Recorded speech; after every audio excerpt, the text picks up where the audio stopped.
Greetings and salutations. It's been kind of an odd day. I'm Garret Camber. Welcome to the stream. This is a very late stream, so I'm very sorry about the hour in which I present this to you. Of course, if you're watching this in the future, which no doubt you will be, that doesn't matter. So that's kind of the point here. Yeah, it's so much later than I would have liked to stream, but I haven't felt great all night. Also, there's been a lot of thunderstorms, and thunderstorms, as you know, are a cause for concern. Thankfully, they never quite touched down in this area, so we're good for now. If there is, in fact, a very prominent and sudden thunderstorm, I will be jumping off because, yeah, that's not something I want to leave my computer on for. So again, very sorry. This is another Warframe stream because, again, it's a game I can just jump off of really fast, and it was that and a few other kinds of games, but I figured, hey, you know, kind of really enjoyed jumping back on Warframe. I had been taking a break from Warframe for a while since the latest updates. You know, I was keeping my eye out, and then there was TennoCon and all that, so jump back on, and yeah. This stream is going to be tinkering around, trying to perfect things, and also I'm trying to unlock a Riven, which, did it actually count for that mission? Because I did a mission to try to unlock this, and I only got halfway through it. It did. Okay. I just gotta make sure I don't fail the mission. Which should be very hard to do at my level, but still, it can happen. It can still happen. We're gonna go to Cervantes and just do. We just have to find one cache and complete the mission. It's like super impossible to fail this. There is no way.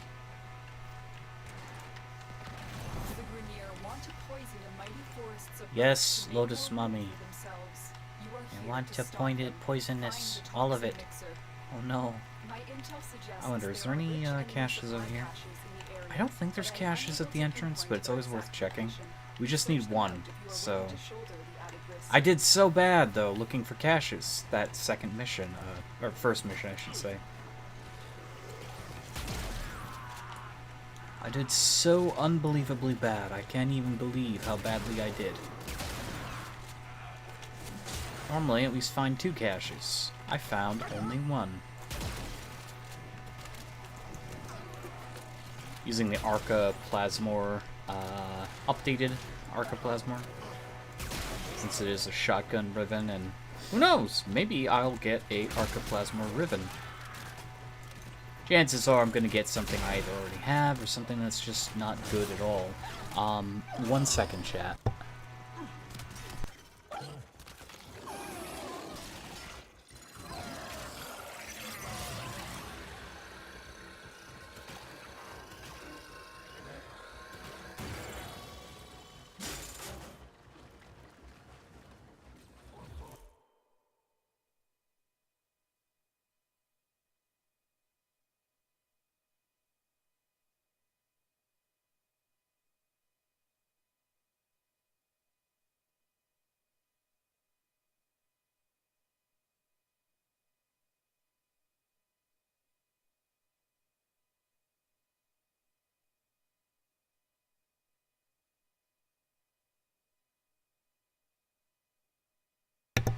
Sorry, my mother woke up and for some reason decided she needs to go out in the middle of the night to look at an animal. There's an animal outside the house. Alright, I won't judge. I mean, if I see a cute fuzzy creature and it says hello, I'd be like, hey, hello, little creature. Of course, knowing my mother, it's probably a rabid animal. I have no expectations at this point. It's fine. It's fine. I'm I'm gonna have to mute again when she comes in, because either it's gonna be latched onto her hand, chomping down, or she's gonna let it in the house, and then I have to tell her no. Nope, please. No. What's down there? Nothing. Nothing. Okay. Let's climb. Good, good, good. There's nothing up here. You can't go up anymore, of course, because that would just be silly to allow the player to do that. Yeah, and that's the area down there. So there's no secret over here.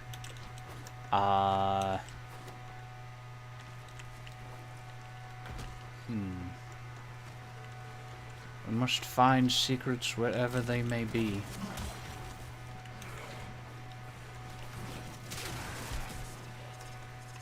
Again, I find it very doubtful that I'll fail this mission, ever. You're strong. The mixer activates the toxin by combining it with Toxin the mixer. biocatalyst. Remove the biocatalyst to render the toxin harmless. Take care when destroying the biocatalyst cartridge. It is highly explosive. Yes. It is highly explosive. Yes.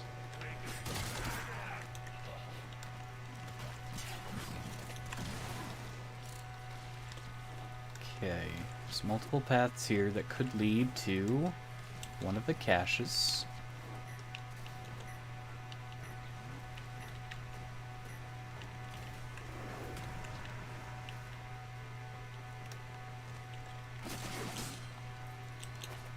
Where are the caches? It is not a cache. We just need one. 1 second, chat.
The first resource cache.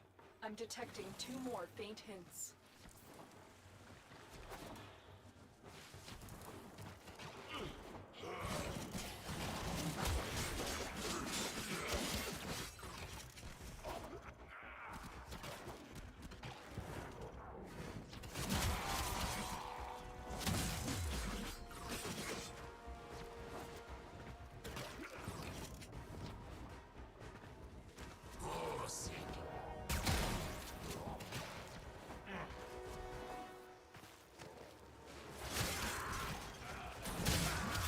Set the injector into overdrive to incinerate the toxin.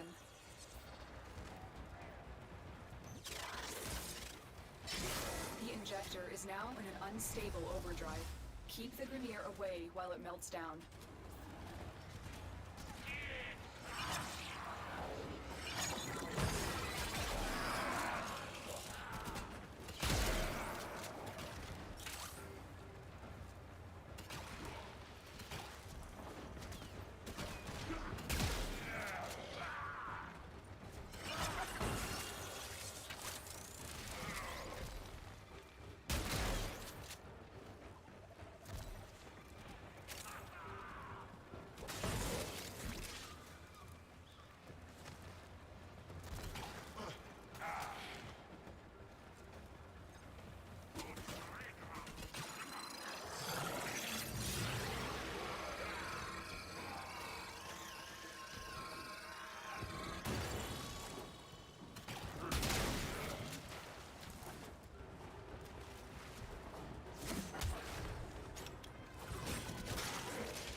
just destroyed a massive batch of Grineer toxin.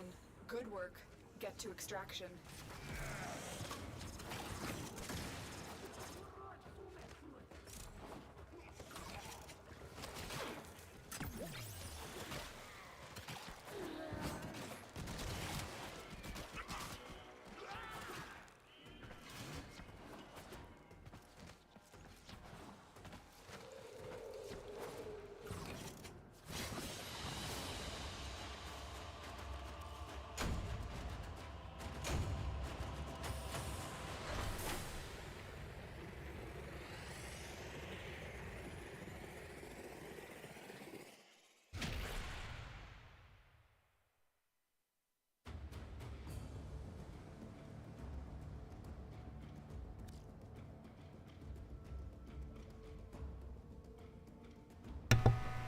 Hello everyone.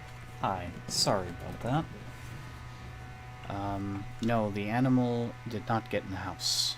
And we have our ribbon. I already have the phage, though.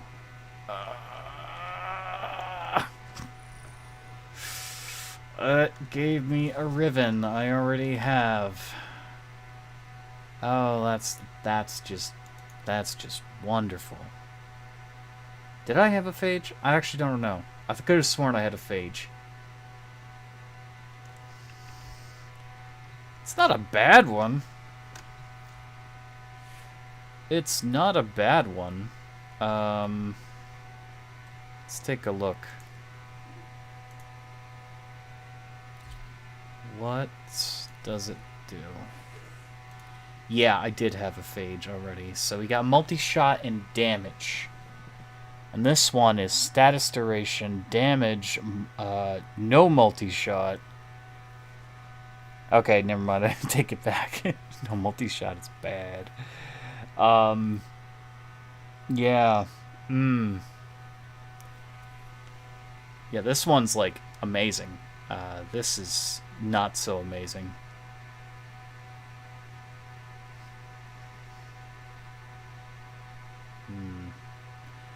We should really try to make the phage better, to be honest. Like, I could totally, you know, work some magic here.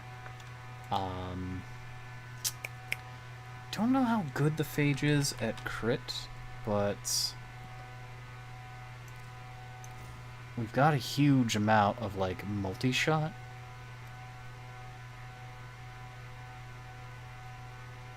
Which is great. Critical chance is awesome. More critical chance. Oh, I see. Drop the fire rate. Okay, hang on. This is a tinkering stream, so...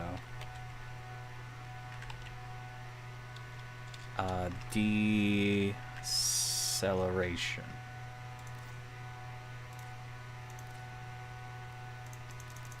Critical deceleration. Oof. Oof. 200% critical? Excuse me? Let's take a look.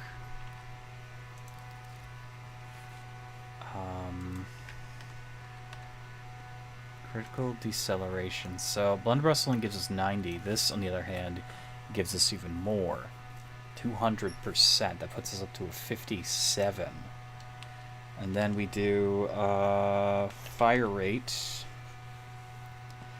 Fire rate and puncture. I don't know if puncture actually affects this at all. 90% fire rate. More fire rate. Nope.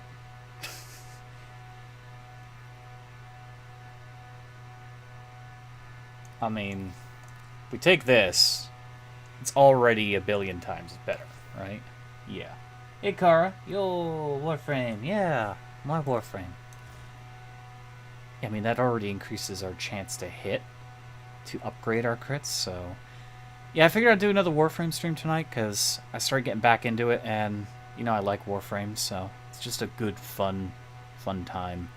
I don't even know if the phage, like, really works with crit or anything, but of course I need a primary arcane adapter. Of course.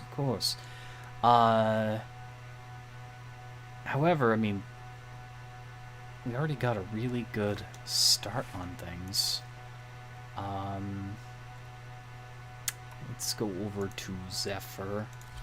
Zephyr and Phage don't necessarily work hand in hand with each other. I think it's because of the range on Phage, but you know, if I slow down and I get in their face, I can actually do some amazing, amazing damage. Do we have any melee weapons we need to level? I'm not sure. Actually not sure. I found an interesting RPG thing. Might be an MMO. It seems to have an emphasis on RP and player storytelling. Oh, what's it called? What is it called? Let's level our Inodim.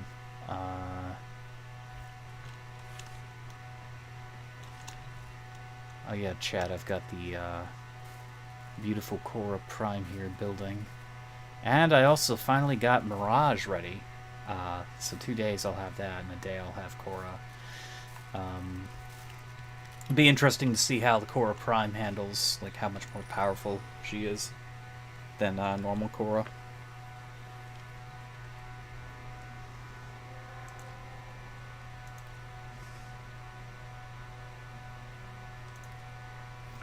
Let's go to the elite one. Sorry about the fan in the background, it is very hot. Okay, it's not very hot, it's hot enough. Ilarion seems old, but has a Discord about 20 people, still getting updates and likes it. It's not all dead, not too dead. I mean, as long as a few people still play a game, that's great. Okay, the crit potential is actually pretty good on this, right off the bat. If you can get from yellow to orange crits relatively fast. You have to remember I'm also playing as Zephyr, so I'm able to get even more crits. I get 150% crit chance while I'm airborne, so you may not see these numbers on other characters. Oh yeah, I don't know if anyone noticed. I did change my I did change some color schemes around because I didn't know about that. I was watching Queen Misrule, and my health is now green. My overshields are now the same color as my energy here. So we got a nice void green color coming from overshields. And my red crits, should you be able to see them at some point, will be a vibrant neon green. Because I like green. Sorry, what can I say? I don't know if anyone caught that, though. I should have came right out with that at the start of the stream, like, oh, guess what? I changed a few of the color schemes around. Apparently you can customize all sorts of shit I didn't even know you could customize. Again, I have to hail this game as one of the most customizable games out there.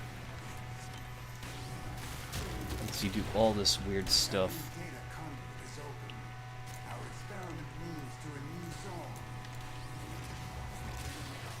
Man, the way I found it was a 7-year-old Reddit comment. Oh my god. I was looking for a game to scratch my weirdly specific, I want to play as a servant or something craving. Ah, yes. See, Bannerlord does that. You can not be the main hero of the story until you choose to be. You can serve another lord, but we all know how that goes. That game, it likes to hurt you, even for good service. I have served your army for years. I've got new castle after castle. And the king is like, I don't like you very much. I'm taking your lands back. No, my lord. You're an asshole. There's not many games that do that, where you're not focused to always be the champion, the hero, the protagonist. There's not many games that do that. You could choose, like, in a game like Bannerlord, or the one you're speaking of, it's like you have that option to be the average Joe, or the helper, the assistant. And I think more video games should really enterprise off that. More companies, at least, should be like, hey, that's a great idea. let's do that. Why are there not that many? It's a good genre. I just want to serve someone faithfully, but not like as a warrior.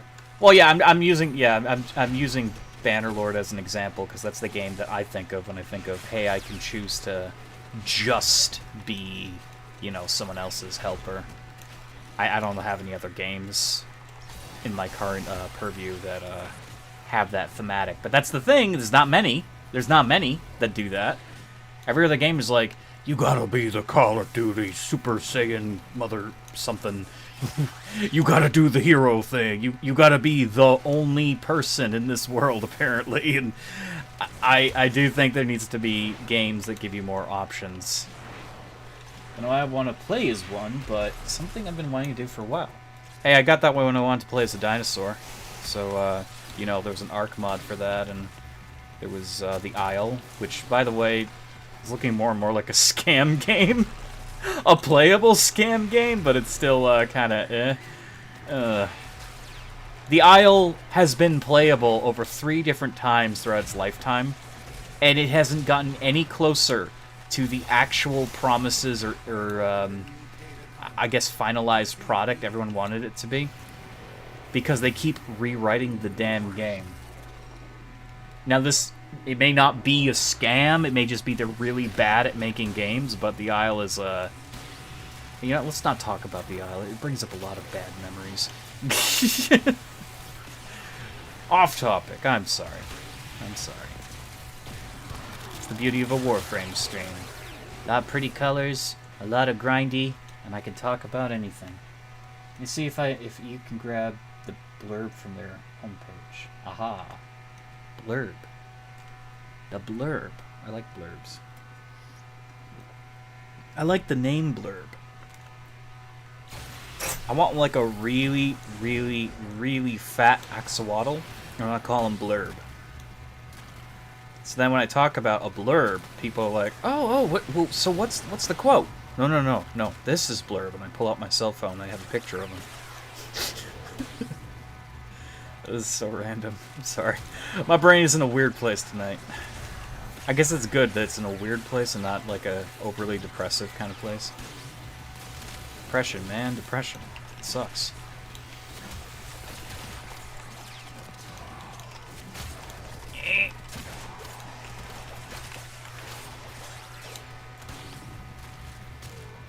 I'm gonna have to level this phage up, because it is, God, I've got like permanent magnetism. What is happening?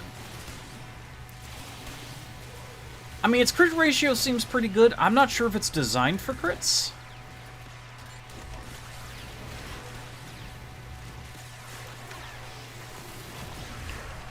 The fact that we're seeing, repeated crit shots, and, you know, every single tendril has a chance to do that. I mean, look at that. That could be insane.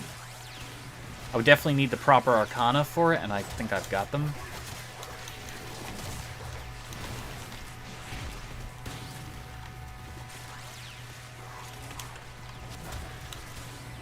Never think the phage is a useless weapon. It has a purpose.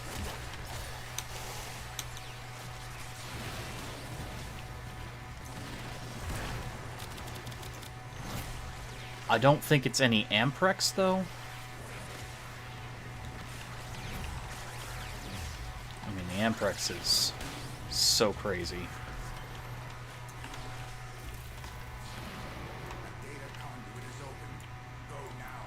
Do we go inside? Probably not.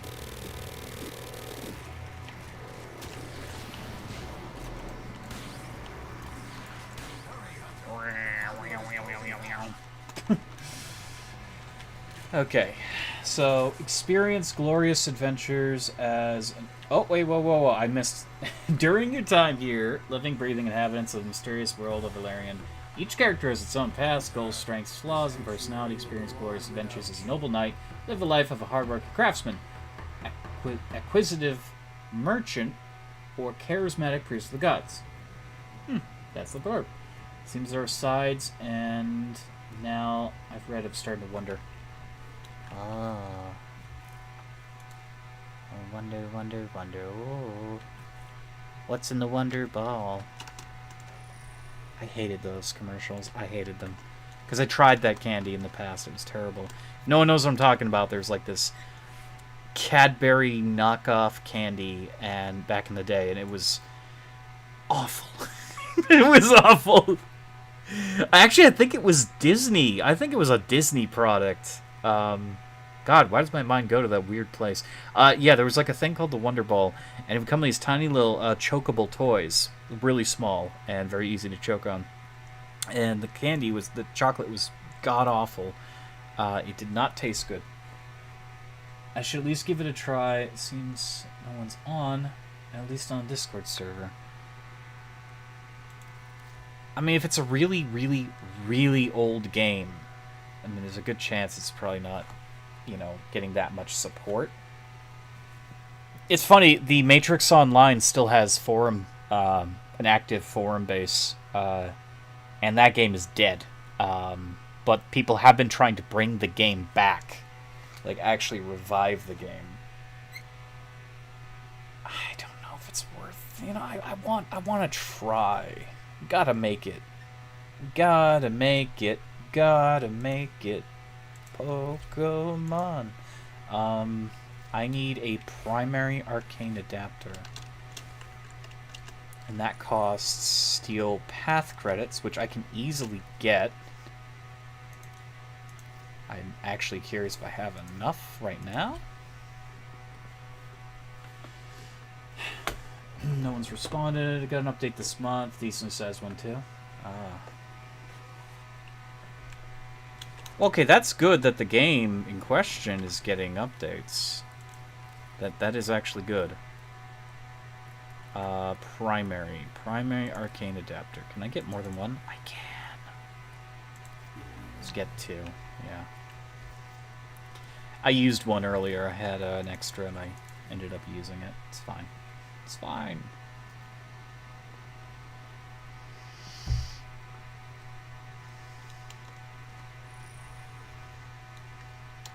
I will use it on the phage. I am totally okay with using it on the phage.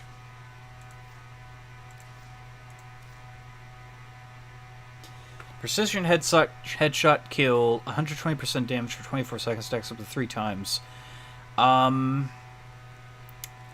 So, for fast weapons, you really want primary merciless. Actually, no, I do want primary merciless because it's on kill. I'm not always gonna have the time. That was actually my chair, believe it or not. See, I can do it on demand. God, that's the leather chair for you. It sounds like a horrible fart. Let's make some more weird sounds. Oh yeah, wiggle. My window's open, so my neighbor's like, "What the fuck is he doing?" I'm just like rolling around in my chair. Ah. Okay. Primary merciless on kill. So the reason I'm not going with headshot is, although the longer amount of time that lasts is tempting, it means I have to get them with a headshot. This is not a quick weapon. I think merciless is the best call here. I also go with merciless when I'm using the Nataruk, as opposed to this, even though I'm aiming for heads, and solely because I'm guaranteed to stack that damage whenever I hit stuff. Assuming it lives up to its hype about how it tests or treats RP, there's a planned event on this crit server. Aha! Okay. Well, I'll have to look that game up out of curiosity. I do like games that break the mold of expected, stuff. Probably should do something with dexterity. On melee kill damage.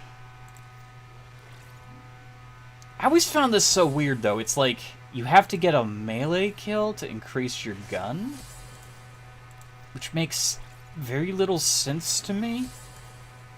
Of course, maybe it works with, oh, what's that gunblade thing called? The Redeemer. Maybe it works with the Redeemer. 60% damage for 20 seconds. That's not, you know, nothing to shake a stick at. And it increases your combo duration. So there's a reason to have that to boost your melee. Stack 6 times. Oh. That could be insane. Okay, never mind. Here I am looking at it and saying, well, it's not that good. Let's see. That one could be insane, depending on the gun. Primary Deadhead, we already have Primary Deadhead, and yeah, okay, so Primary Merciless on kill. So we do that. So when we start killing things, we get stronger, and that's just going to make those crits hit harder. They have a language translation bot in their server. Oh. I could post the website's link in the Discord server saying, no, don't do that, don't do that. Just because I can't vouch for them, personally. I would have to look at it, because let me tell you what, I learned my lesson when I was, like, trying to share the information about, not Kingdoms, what's that called? Chronicles of Illyria.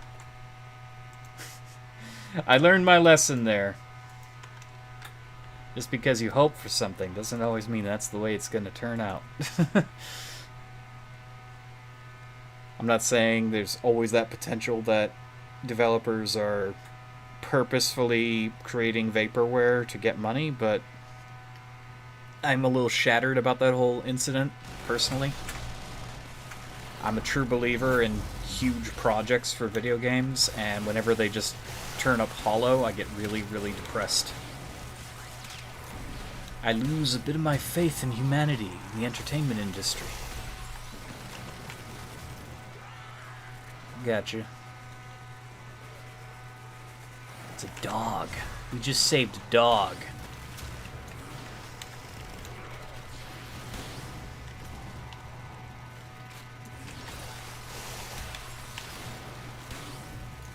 Stuck on the door. Don't like being stuck on the door. Seem to have events to get feedback and workshop with players. I do appreciate when a developer does work with, you know, the people that will be playing the game or are playing the game. That's always helpful. But that doesn't... I mean, that's not like the be-all and... Why can I not hurt this guy? Okay. I don't know why I can hurt him. That's not like always a surefire sign that things are going smoothly, even if it's not a scam or whatever. Oh, you know what's happening? I connected to somebody with a really bad connection. Okay. Yeah. Yeah, it's so bad. We're lining our shots up, and it's taking them a while to hit. Okay, we're gonna be dodging this area. Yeah, because if I can't even properly deal damage... Oh, that's really bad. Yeah, you notice the enemies will, like, stand still momentarily, and I can't actually hurt them. Wow.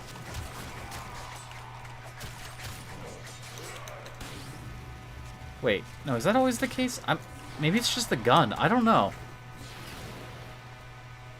It can't just be the gun. Look at that, it takes forever to hit him.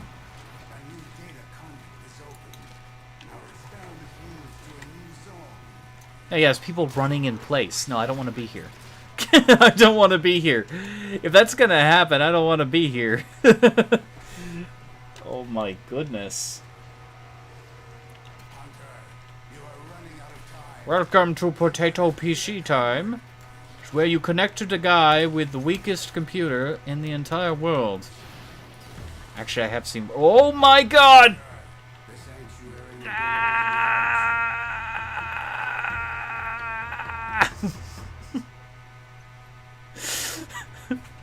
Yeah, I don't ever want to be in a group with that person again. Oh, oof. What happened there? Can I leave? Thank you.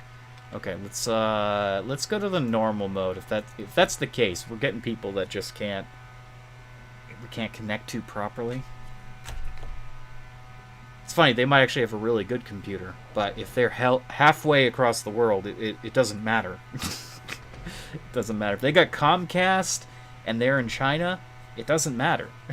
Because Comcast, always bad. I actually don't know if they have Comcast in China. I'm just making that as a joke. I have no idea. Where has Comcast stuck their dirty fingers?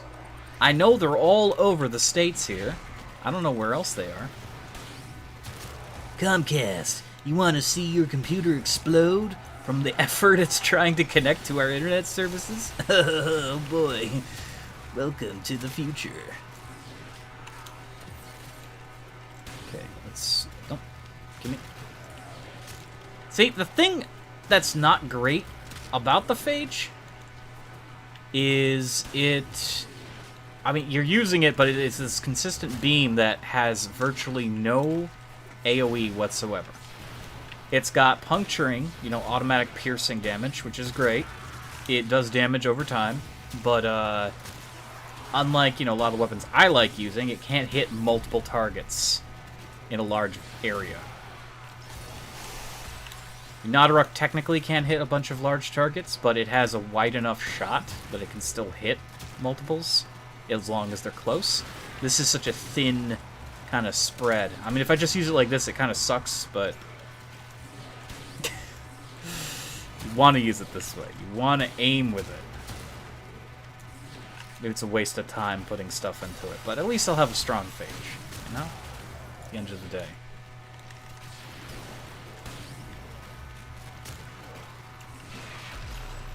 I heard something up there. Where is it? Where is it? There it is. Give me!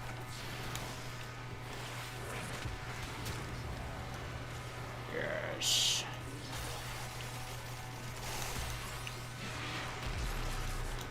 Okay. It's good to have the Arcane, because it's just boosting our damage every time we get a kill.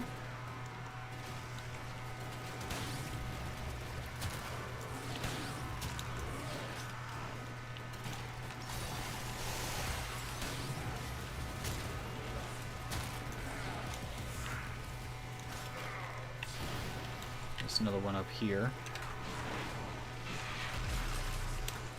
There it is. Got it. Ghostbusters.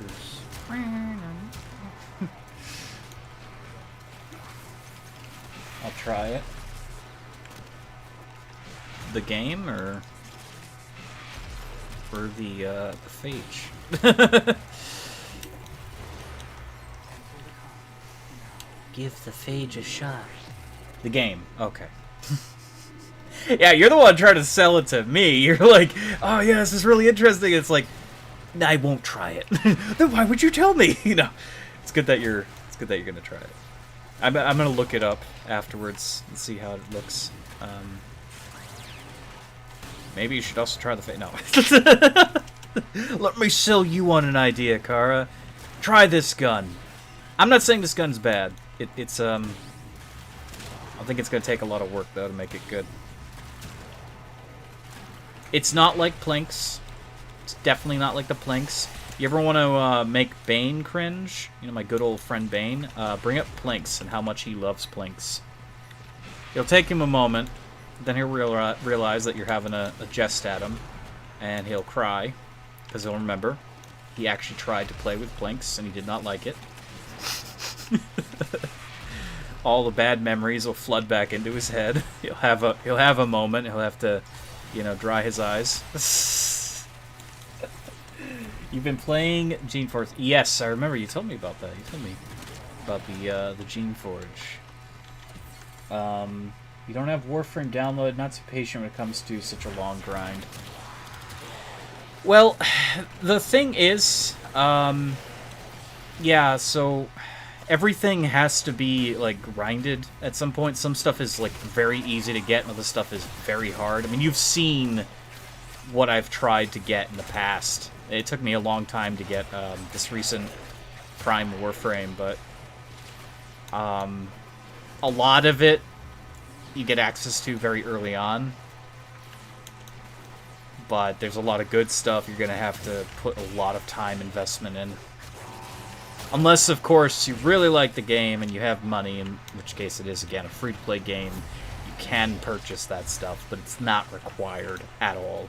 This is one of those few games that is free-to-play that says you don't necessarily need to spend money. Thank goodness, but it does help. It's basically a pay-for-your-time game. You're paying so that you can skip that grind. But the grind itself could be worth it. You could end up getting other things. You could get a lot of resources, too, that you'd otherwise need. I mean, I'm always running out of credits, and I've skipped a few grinds in the past. Maybe I shouldn't have. Because the money. The credits. Did I? Damn, my autism is showing. And my bad memory, too, I guess. Oh, it's okay. It's okay. Be proud of who you are. Forgetfulness and all. Be proud. Wear it like a badge. Let's go. Ah! I got set on fire. Oh, fly just landed on my nose. Get out of here. I don't mind flies. I just don't like them anywhere where we keep food. Because, you know, flies can carry disease, but I'm okay with them. I like moths, though. Moths are awesome. Moths are adorable. They like lamp. I do, too. Lamp aficionados. Why do I keep getting stuck on things? It's my question. I always have that question. Why get stuck?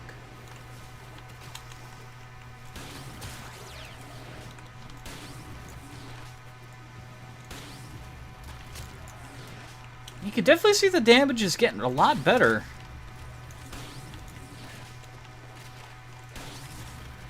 Boom. Boom. Boom. This is why I didn't go for the headshot kill, because I'd have to kill them with the final hit of the headshot, and that's just going to be a pain in the butt. Beam weapons are easy to get headshots with, it's just the final tick of damage has to land a killing blow on their head. I can't really control all the beams at once. Even though it looks like I can, I can't. Website launcher have some dated bits. It's to be expected for the game that's at least 7 years old. Yeah. It's kind of funny, a lot of the huge, like, games of the past aren't even, like... They're basically indie quality at this point. What I mean is that a lot of these studios, you know, they've gone through their own learning curves. Excuse me. They've gone through their own learning curves, and their games are products of the past, so anyone playing them now can literally compare them to something you'd find on Game Jolt or whatever. Like, I loved the concept of, was it Dark Age of Camelot? I finally got to play that, by the way. I finally actually got to play that game. I've owned it for years, and I never got to touch it, but the game came out for free, and me and some of my friends played it. And, you know, it's good. It's old as shit. It's old as shit. Definitely shows its old world quality. You know, the ancient age of the internet, the beginning. I could see why it was such a big deal. And I still will say it's probably one of the more revolutionary online experiences that existed. But today, it doesn't really hold up. It doesn't really hold up. You could be forgiven for looking at a game like that and going, wow, okay, this is kind of, wow, bogus. There's some level of quality there. It's just not the quality we're used to anymore. Design-wise. Yeah, there's also, like, older games will have some very... I mean, some of that stuff, though, is really iconic. Like, Baldur's Gate and Baldur's Gate 2... Those games are still, they're both really fucking great, forgive my language, great games, but they're also incredibly stylized, very, very, artsy-fartsy 90s stuff. In a good way, in a bad way. Artsy-fartsy in a good way. Very, very extravagant art. A lot of hand-painted stuff, you know? You don't get that anymore. You don't get that kind of stuff anymore. Everyone's too obsessed with 3D rendering or AI-generated crap.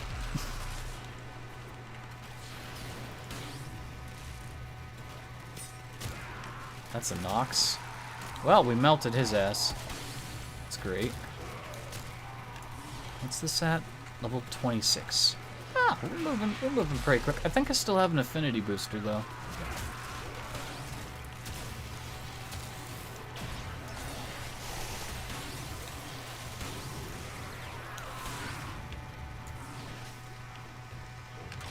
Goodbye, everyone. I am on the elevator. Project Zomboid is an indie game, and how it looks reminds me of Geneforge. The version I'm playing is a complete remake, UI and gameplay-wise. Ah. I remember how Project Zomboid used to look, and honestly, I think I actually prefer the old Project Zomboid appearance.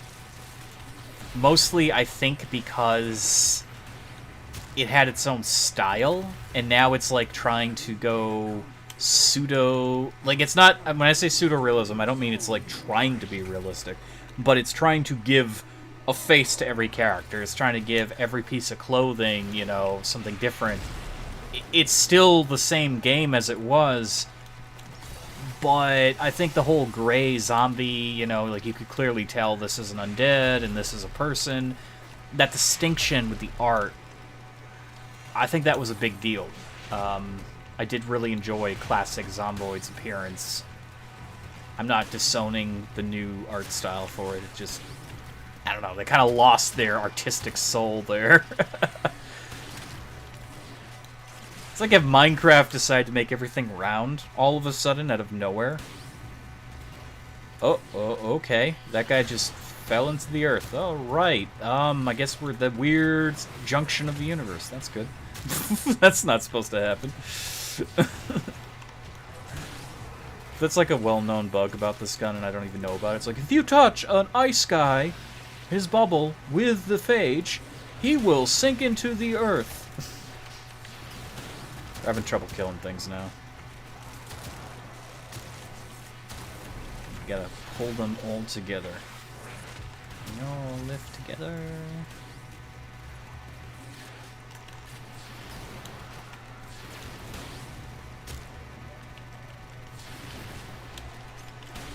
I already missed my Notorock. I really do. Why am I doing this again? I don't know. I'm curious what I can do with some of these weapons, and now that I've got all these like arcanes and things like that, and I just don't know. I don't know. I got a really good weapon. Why would I want another weapon that's good?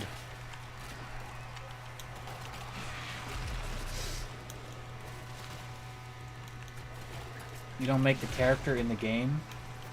You make it in browser? What? What? Wait, so you make it in the browser and then you load up the game and then it takes what you make? They have name rules and RPG guide, both of which are optional, but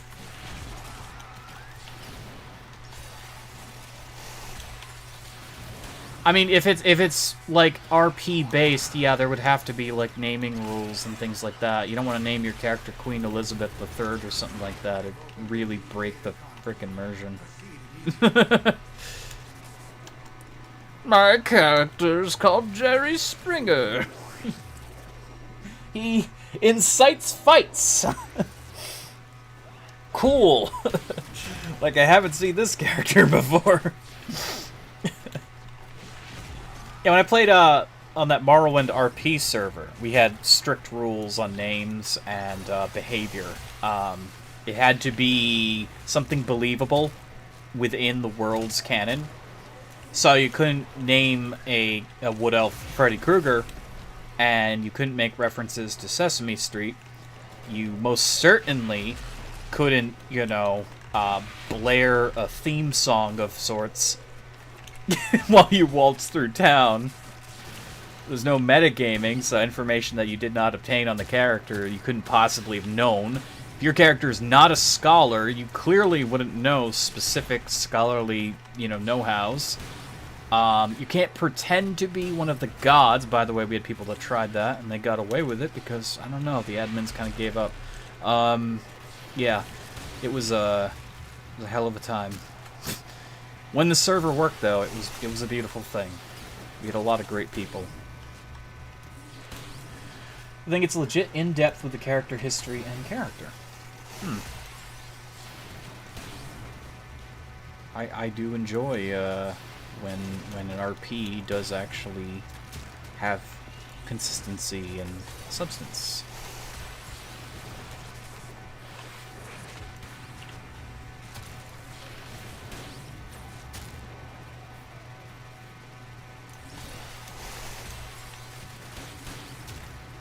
I'm just gonna melt these infested into a pile of goop. I'm just gonna melt these infested because they came snooping in my stoop. I don't know. Yeah.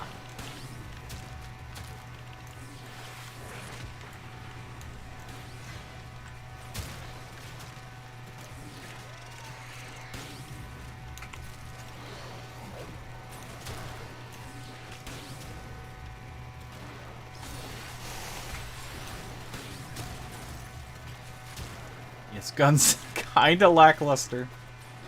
I mean, we gave it a huge damage boost, but I can't imagine it's gonna go much higher than what we're seeing.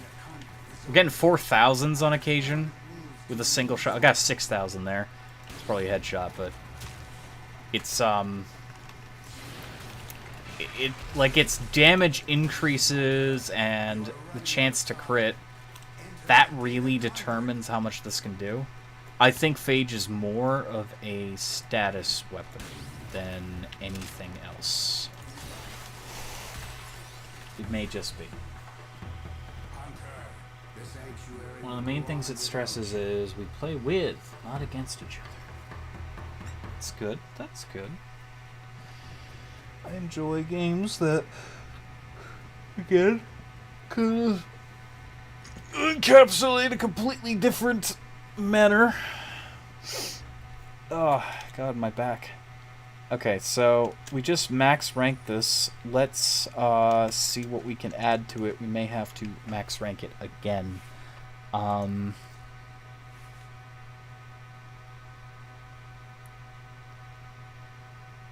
So actually, I don't think fire rate matters much. Maybe it does. I don't know. Have any more criticals? It's critical damage. I don't have the points to put everything into that, unfortunately. On a headshot, critical chance when aiming. I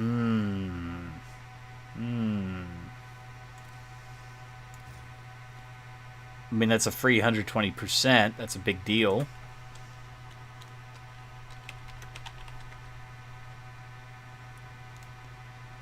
Fire rate. Okay. Can I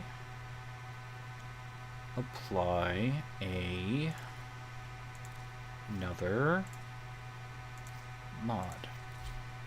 We lose the fire rate, but we get the 120% when we hit a headshot. We don't have to kill them with a headshot, but we get a headshot. That's an additional 120% plus the 150 when we're airborne. That should boost things further. And I don't know what else we could technically level. Hey, look, it's planks! Planks! I did actually pick up a ribbon for this, believe it or not. I mean, if you're gonna make planks good. It's not a very good ribbon. We're not using the planks. I'm just saying that I have it. Do in fact have it. We could use some Forma and level some of these. I mean, why not?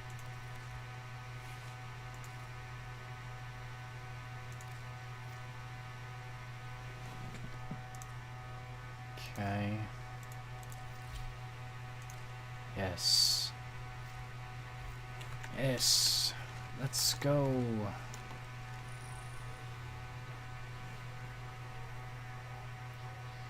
Stresses to make sure the RP makes sense, not robbing another player in front of a town guard, since why would you basically you don't ignore the NPC just because they're NPCs. It asks that out of character talk is kept to the minimum. Yes, that nothing breaks RP faster than improper use of out of character talk. When we were doing Nero, when I was live action role playing, we had a special indicator for out of character. We would put our fist, our bald fist, to the side of our head, like the top side, and it was a very noticeable gesture that you would never do normally. And if you absolutely had to say something out of character, voices were to be kept down, but primarily you would do that so you could get away from the game and you could move somewhere to have that conversation or whatever concern you had. We even had designated no game zones, so you would move yourself to that location to then utilize out of character mode. Sometimes we'd have headbands too. Headbands were better because you wouldn't have to raise your arm like an idiot. I'm a giraffe! But headbands were not widely available, and not everyone, you know, who even had headbands would have the room or time to put it in their, like, pouch or whatever.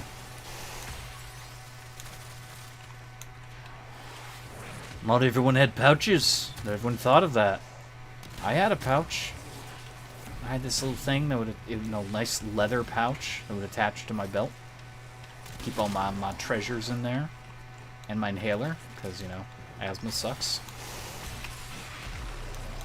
Headache medicine, because, you know, headache medicine. Need it. Gotta have it.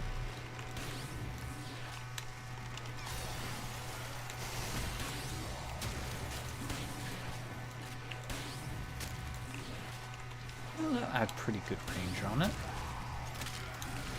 We just did 9,000 damage. That's a much bigger amount. Saw that, right? Probably because we got a headshot. Ooh, that was a red crit. My red crits are green, like I said. We just got a red crit. Okay, okay. I don't even see how much damage that did. I think it did like 17,000, was it? Or 7,000? Okay, maybe we done something to make this better.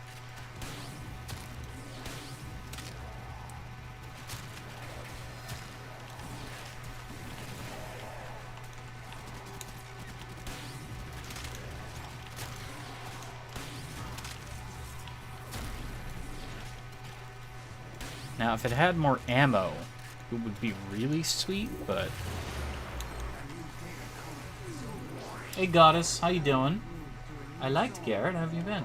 Thank you. I've been having a rough month, but I'm okay tonight. Feeling a little off, but I'm okay. I'm just tinkering around with different weapons and stuff and trying to mess around. All my big farming is completed, so I'm just having fun here.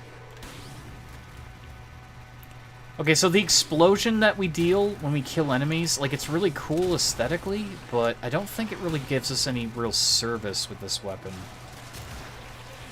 It does 600 damage. I don't think that that's 600 damage... Well, that just popped everything. I don't know if that damage gets modified by the rest of the gun. I don't know. If it does, if it can crit, that's great, but I don't know if it can. I know that that kind of damage can stack up pretty quickly, though, if there's a lot of enemies, you know, if I just pull, like, a shit ton of enemies together. and then you cause them to explode, they'll just chain explode.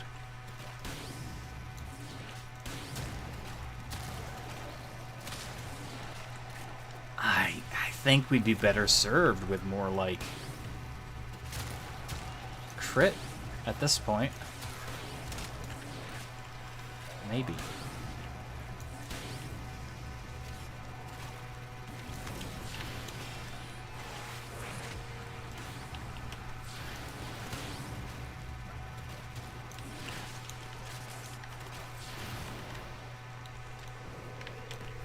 Get in my tornadoes. Not enough enemies are spawning in. I can't really test this if there's not enough. Start off, I'm going to remake a character I played in D&D campaign, make this easier on myself. Yeah, there you go. Stick with what you know. Then adventure. Yes. That's good. At least tonight. Yes. How's the relationship going? I hope good. My relationship with my girlfriend? It's going good. It's going good. It's going good. I'm gonna try to get her into horror movies at some point. It'll happen. She's like, oh no, scary movies. And I'm like, no. Scary movies good. Scary movies very good. They are very good. Let's see. Let's go. We're not done. We need more levels. Yes, this gun must become powerful. That's good. Yeah, very good.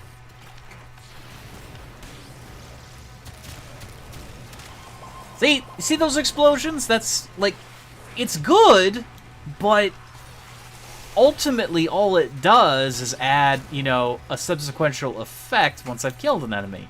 If I run into an enemy that's not gonna die anytime soon, which will happen, I think the explosion becomes less valuable. I like the explosion.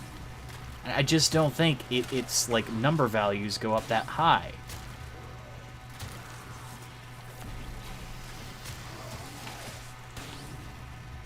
I mean, we could do some proper testing in the testing ballroom, but I don't think we get additional damage off of that outside of the number it states. I mean, the highest I saw was a 655 hit with the explosion itself.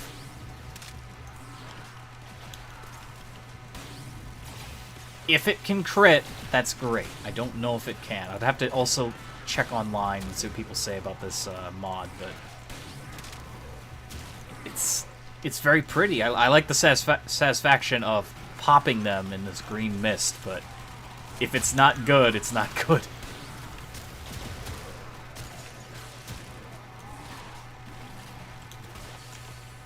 Maybe it is actually critting. I don't know.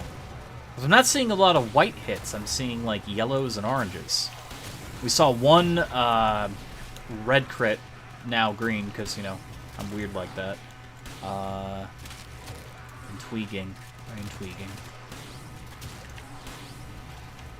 Got a good radius, too, on the explosion. That's another thing that I like about it. If we go to steel path with this thing and we can't kill shit, then it ain't good. I hate scary movies and games of a vivid mind very much. Oh no. Oh no. I love scary movies. Last scary movie I watched was Saw. I had a nightmare and woke up. I saw the puppet and punched my husband in the face. Ow. Ow. Ow. Ow. I wouldn't consider Saw scary. I mean, for some people, you know, that sort of, like, close to home, crazed killer that takes people and puts them in precarious situations. I could see some people finding that scary, but me, I absolutely am not scared by Saw. I actually am very intrigued by the movie because it brings up a lot of moral issues. It brings up a lot of, like, character development things. Like, John Kramer is both a horrible, horrible person and yet such an articulated genius. You have to wonder, like, is he completely wrong? does he himself really enjoy this? And I don't think he does. It's like making a point. The movie makes a point about, oh, everyone wants to see justice actually done, or that people want to see room for self-improvement. This is taking that to the extreme. Obviously, you know, in the safe space of fantasy. These aren't real characters, you know, it's all actors, it's all just, you know, for the arts. So I don't really find Saw a scary movie. Definitely a gory, obviously it's a gory movie. There's horrible stuff that happens in that. I'm terrified of zombies, personally, and there's a good variety of ghost movies that are absolutely terrifying. That's the stuff that scares me. Stuff that's, like, unknown. Stuff you can't relate to. Things that are unrelatable are terrifying. Humans are relatable, no matter who they are. Because they're human. Last time I checked, I think we're all human.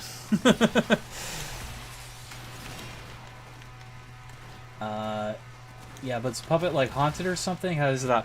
Oh, okay, so you didn't watch enough of it. No, without, I mean, I guess it's not really so much a spoiler. So the puppet is just a puppet.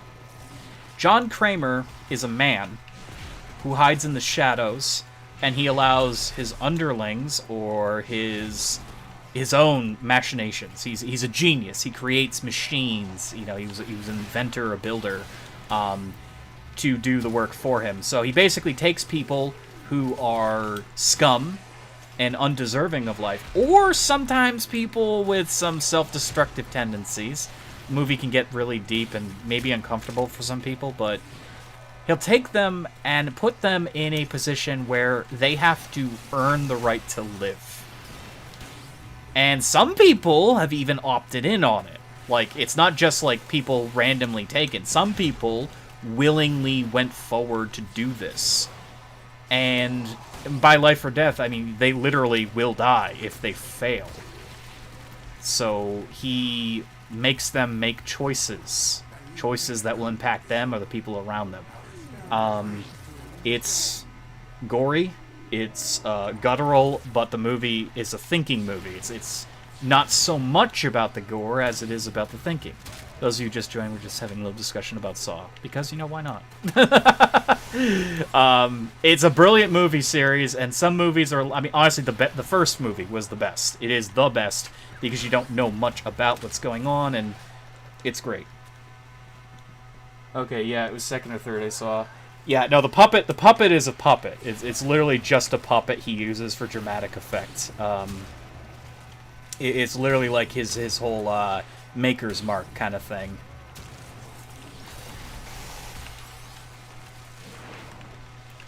It's an intriguing movie series. But yeah, like I said, if you don't have the stomach for gore, that's really when it comes down to being an issue of, should I watch this or not?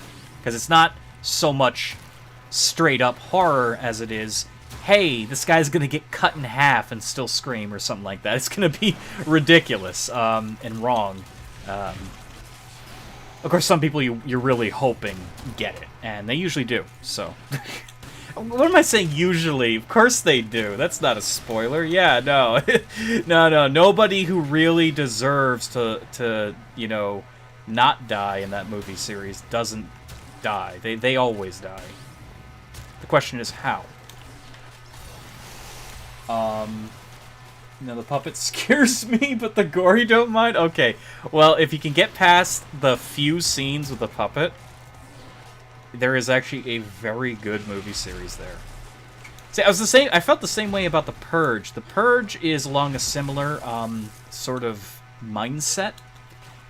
Similar, not entirely the same. The Purge is, real, like, fear of political change and environment. It comes down to that whole, like, dystopian feeling, like, what if this law were to be enabled? What if the people next door were allowed to do said, you know, violent acts? Where does your country become a country when people do some terrible shit for the sake of saving face? And that's ultimately what The Purge is about. And it's scary, and I do find it a little unnerving, because it's like, okay, well, what if tomorrow they said there was such thing as a purge? You're sitting in your living room, you're watching a stream.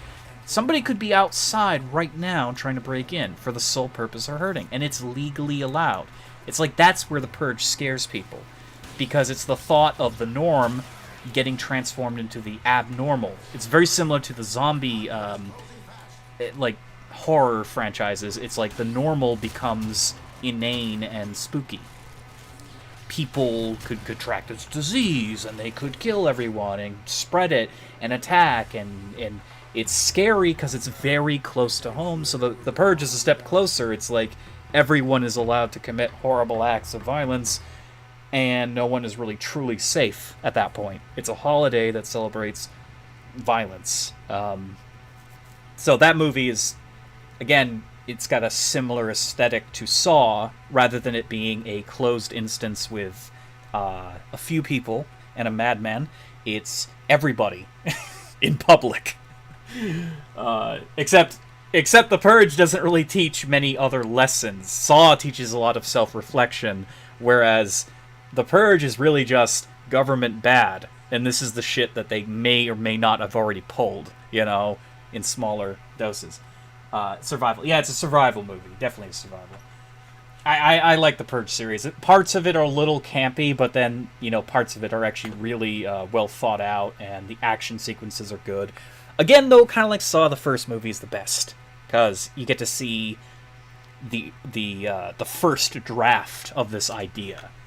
A man and his family, and they bunker down for this holiday, and you're learning about it as it's happening. It's like, oh god, it's a holiday where everyone kills everyone. What the hell is going on in this world?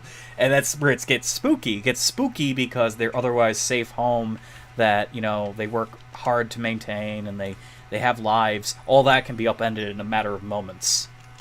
We're gonna keep leveling this here, and maybe do some elite. Just see how it does. Hopefully we don't get a bad connection again. So scared me about the Purge. Yeah, Resident Evil games and Village new remakes scare me. Okay, that's where we differ. I did not like the Resident Evil games. I feel that they have strayed so far from their origins. And again, I'm terrified of zombies. Mutants, that's not scary to me. Fungal monstrosities, that's not scary.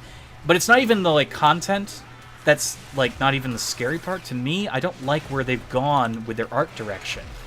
They have taken away the mystery. And I've said this time and time again. I even said this tonight. I said that a horror movie that has monsters is scary because of the unknown. When you can't relate with the thing, it becomes scary. Resident Evil has always been about an evil corporation making a mistake, and then they keep making more mistakes on top of that, but they've got these spooky, otherworldly creatures. And what made the first few games very scary was you never knew where the scary, spooky monster was, and once you did, it was in your face, and you didn't know it was around the next corner. And just when you think you thought it all out, it was there. Zombies, spiders, gigantic snakes, hybrid creatures, all sorts of weird shit, people who explode, weird stuff, wrong stuff you can't possibly already have a notion of. You can't connect with it because it's a monster. That's what fear really is the unknown. And unfortunately, the more the games have gone through, since 4, it's more like, oh, well, this is a thing, we're going to explain it to you, and now you can relate with it. Once you've related to the monster, it's no longer scary. It is no longer scary.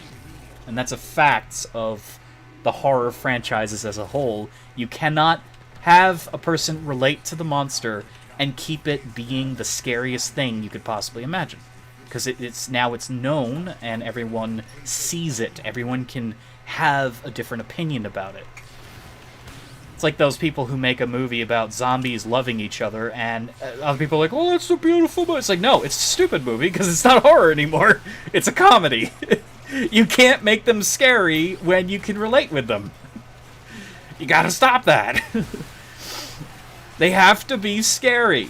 I stopped being afraid of the Ring movies because they gave Samara, or Sadako, either character, doesn't matter. They gave her a voice. They gave her more personality. Once they gave the monster more personality and they gave you reasons to sympathize with said monster, who is clearly a monster, you stop fearing it. In fact, you're almost no, actually, literally, the final movie that came out, you will cheer for the monster. You want the monster to win. So that's something to say there, is like, it's no longer a horror movie, it becomes an action movie. You like 6 and 5. The Grudge was scary too, but it ran out of the room. Yeah, that is the scariest freaking... Okay, that's the thing. The Grudge has consistently remained my scariest movie of all time. And I have to really my psyche, I have to prepare my psyche to watch that film, even though I've watched it multiple times. And through all the renditions of The Grudge, never once do they force you to, I don't know, sympathize with Kayako. Even when they try to show you what she went through to become that thing, there is nothing redeeming about I almost called her Sadako. Kayako. There's nothing redeeming about her. Absolutely nothing, because she is consumed by a curse. Easily one of the most fascinating movie monsters outside of The Thing. It retains its mystique. You know, she is pure and utter rage and fear. Like, just everything that drives a person to have goosebumps and the hairs on the back of their neck. She is everything that entails. And you cannot relate to her. Ever. Like, it's not allowed to relate to this monster because it doesn't matter what you think about her, she'll destroy you. And that's what's so cool about The Grudge. Whereas, like I said, The Ring, you have more of a podium from which to speak to understand this entity. And she has a rule set. Whereas Kayako does not have a rule set. If you even come in contact with anything having to do with that ghost and its hauntings, it gets you. It will get you. And it will not care. The Ring I flipped out too. I'm shocked these movies are not cursed yet. Well, I mean, that depends on your definition of the word cursed. I mean, like I said, I have to prepare my psyche, my fortitude, to even watch The Grudge, because it scares me that bad. Even after analyzing the movie, watching it year in, year out. I usually save it for Halloween. I want to be spooked beyond belief, and that's the movie that does it. And I will go on saying there isn't a single movie out there scarier than The Grudge, for me at least. I'm terrified of zombies, and I've said this many times. And it's a fact, I'm terrified of zombies. But for a ghost movie to be scarier than zombies, that's saying something. And again, it's for me, it's talking about, again, like that fear of the unknown. Kayako is a huge bit of unknown. Even knowing everything there is to know about Onro, they're not something that's easy to understand or fathom. They are absolutely terrifying. There's nothing human about them anymore. They are just monsters. Pure monsters.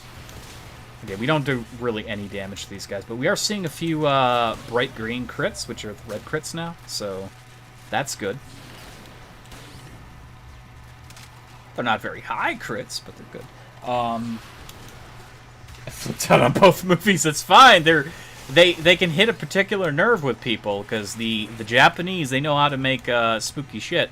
I mean, when Sam Raimi was making the Americanized version of The Grudge, they did a fantastic job. I mean, first of all, they got the creator of The Grudge to work with them on that. So, holy crap. I mean, good job. They did their homework. They had the original creator, you know, literally giving them notes and being like, this is what makes it scary. What makes it scary? The unexpected. You need the unexpected. If you don't have the unexpected, you got nothing. Is this person going through, or are they... I don't think they're going through. No, we're not going to go through either. We don't deal enough damage, we just don't.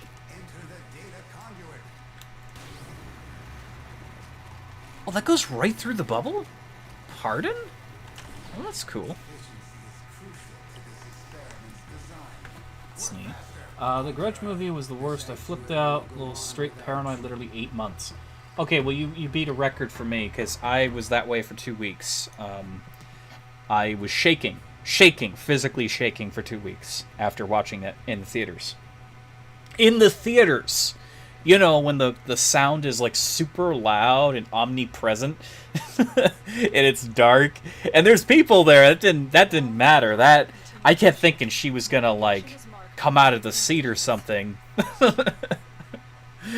Oh, man, if I ever find myself chickening out because of something scary, I need to remind myself, as a kid, I watched The Grudge when it was brand new. So, that took a lot of bravery. So spooky. So spooky. Can we get any more crits? We could upgrade the crit, but that won't necessarily upgrade anything else.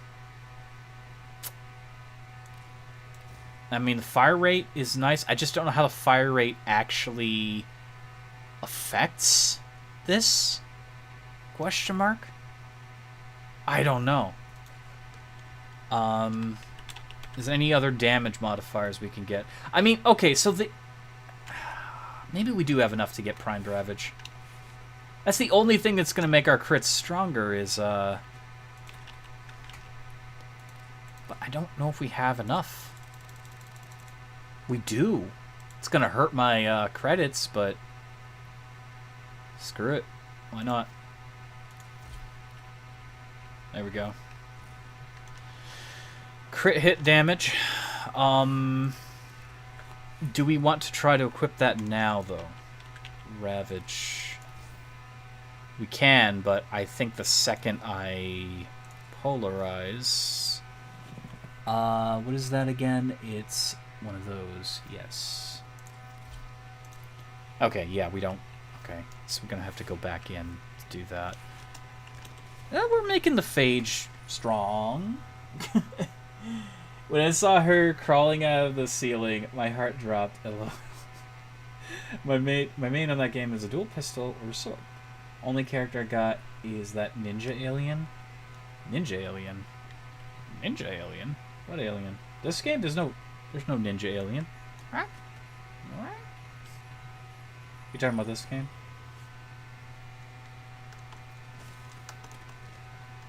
You talking about, what's his face? Excalibur? The swordsman? It has a round face. Does it look like this? So you can get quests from an NPC by typing in chat, hello. It pulls. Mag.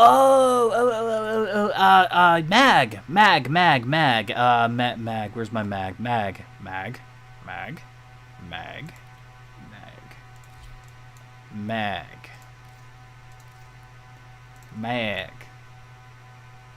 Look familiar? They're not aliens. Warframes are machines.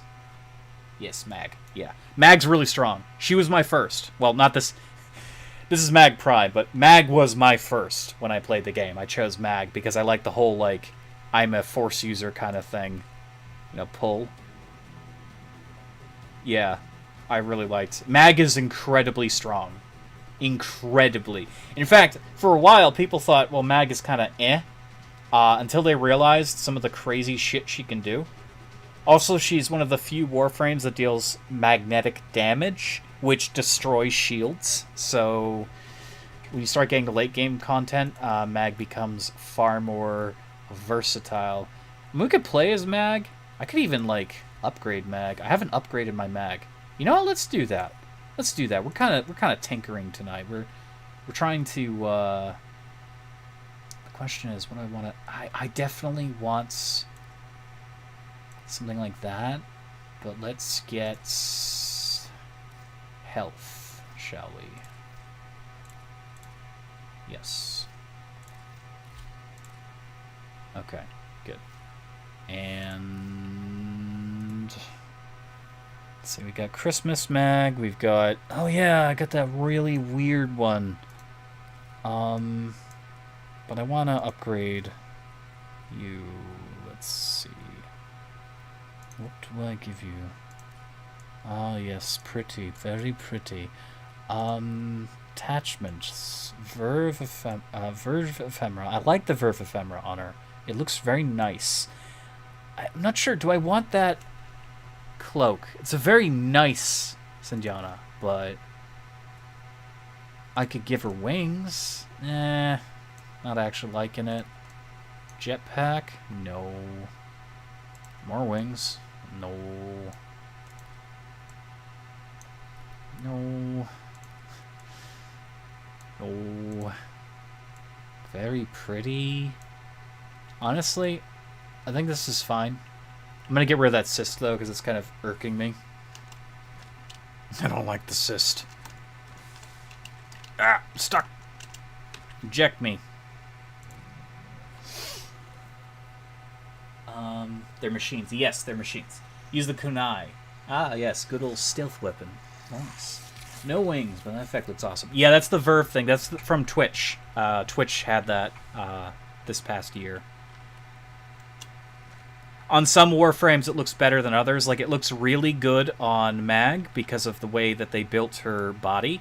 So it's kind of like the Matrix. On other characters, it kind of does very small sparkles. But I think it has a... Oh, yeah, that's why I chose that Sindiana, because it looks like a computer screen. Yeah, not all the Sindianas work with ephemeras. This one does. Yeah, she pretty. She pretty. Did I subsume anything on her? I don't know if I did or not. I could definitely put something on her ability bar, but I'm not sure if I want to. We got Pull, Magnetize, very strong ability.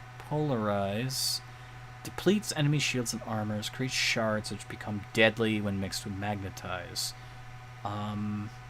Shields of allies touched by the pulse are restored, so it's like a free restoration. And magnetizes the bones of nearby enemies, causing them to collapse upon themselves. It's very, very powerful. Okay, so we've got a few new weapons there. We've maxed out Inodim again. I am going to put the Vertilac on. Where's Vertilac? V. There it is. Okay. Let's go. Level. My mag runs. Jeez. My mag doesn't levitate. Yeah, I put a what do you call it on my mag? Hang on, I think I forgot to update one of the color palettes. The reason mine floats is I have a Titania animation set. Let's see, attachments. Aha! I knew it. And let's do a... Yes. No! I screwed that up! I screwed it up! I screwed it up! I don't even remember what color that was. I think it was... That? Yeah, that looks like it. Yeah. Oh yeah, that was definitely it. Okay, here we go. Okay. Or we could do, darker color there. That looks good. That looks good. Sindiana, let's go there. And, yeah. The sigils. Let's put our void sigils on because they look very pretty. Very pretty. Very pretty. Okay. Now let's go do the mission. She's very gorgeous. Yeah, I like the Titania animation, idle animation. It looks very sweet. She's floating.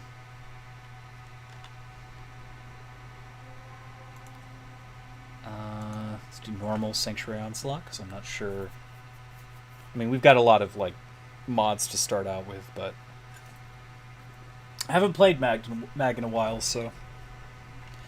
Now, our crit strike will be a lot less, because we're not playing as somebody with that huge natural crit booster, but even so, we've got some powerful abilities.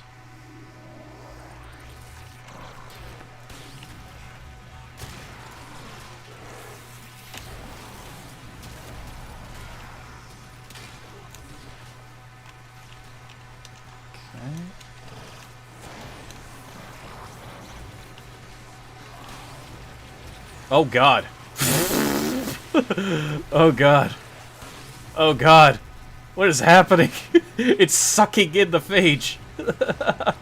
Oh man, that's so weird. Oh, that's magnetized. That's why that's such a good ability. It like sucks in projectiles. And mine's huge. Look at that. It's just like bringing it to the center. That's really cool. Okay. Destroy all these guys.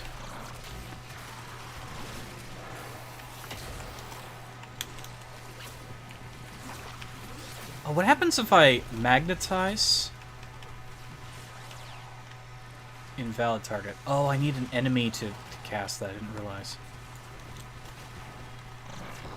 Yeah.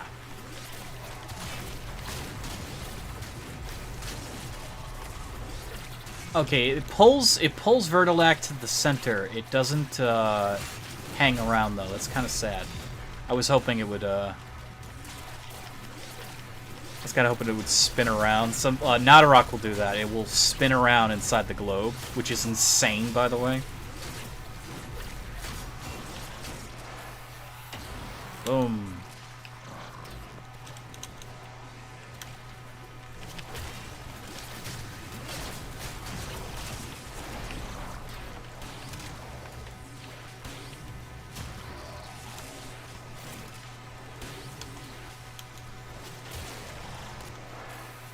Boom! Just crushing their bones.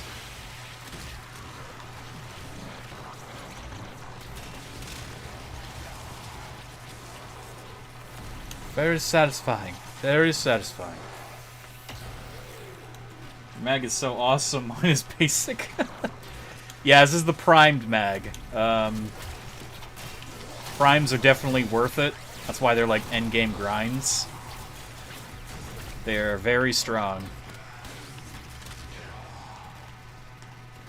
But I've also got mods that really make her sing. I mean, I have, like, area up, so all her abilities go further out at the cost of their damage. You love that tornado character? Oh, yeah, Zephyr. Zephyr's my favorite, yeah. It's hard to play anyone that's not Zephyr, because I get that 150% crit while airborne, plus I get the ability to just move everyone around. Basically, I'm Storm. Oh,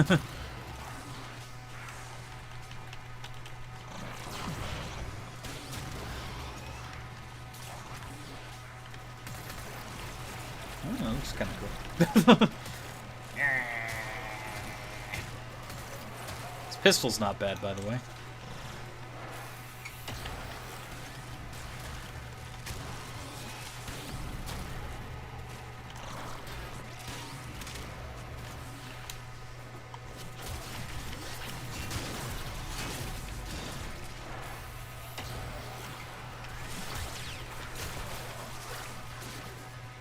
I still think, though, had I known how good Volt was, I probably would have taken Volt as my first Warframe, but Mag's not terrible.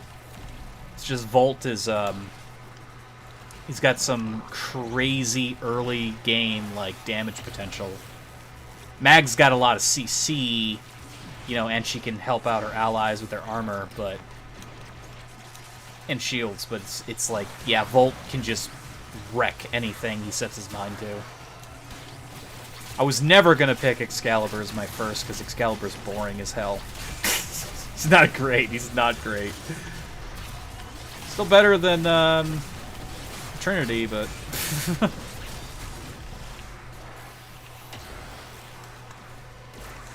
one of my gaming vids hit 1,200 views. So my Mortal Kombat 11 vid where my thumbnail is Cassie smirking. Ah, very nice. Very nice. Cassie Cage.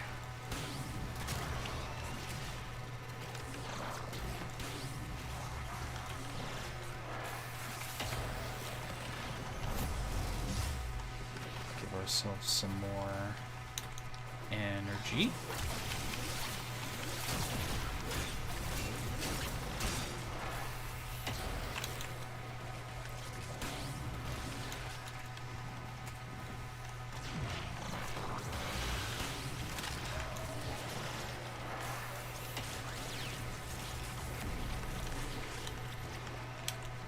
Okay.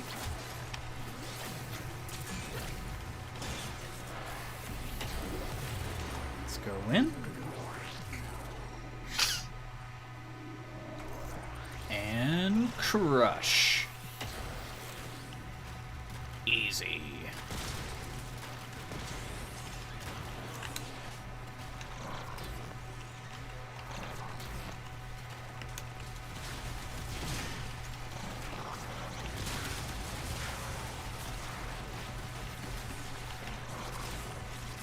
I can also pull enemies into the magnetization.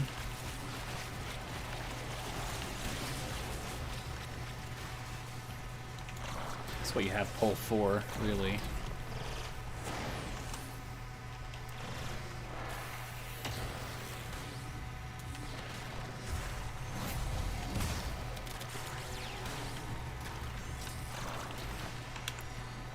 Let's grab that.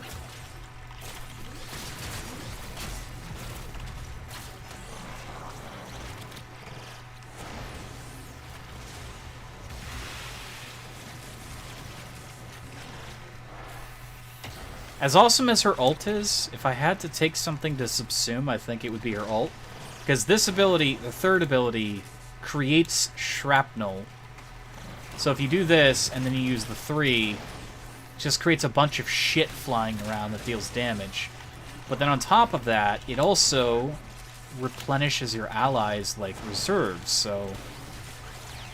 As opposed to the ultimate, which stun locks everything within range and does some damage, the damage will be very low late game, like in really high level areas. It won't be that good. So I'd have to say I'd probably want to take that off in the future if I really want to maximize her and give her something else. Something with a little bit more punch.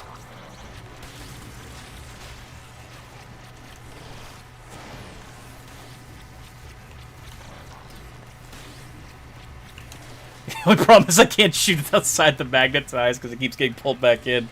That's so trippy, though. I love that. You have the right kind of weapon, though, like Nadaruk or something. You just create these massive, like, particle pools just sitting on top of each other. It'd be very beautiful.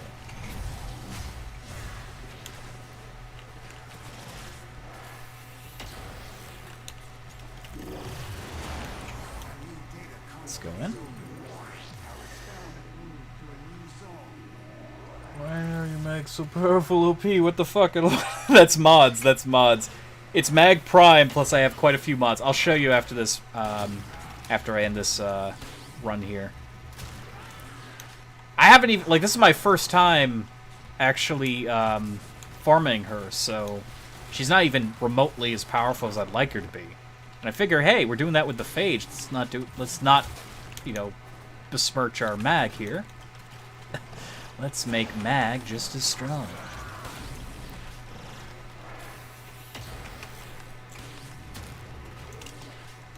Near magnet damage doesn't do that much, but we're still able to stun lock them.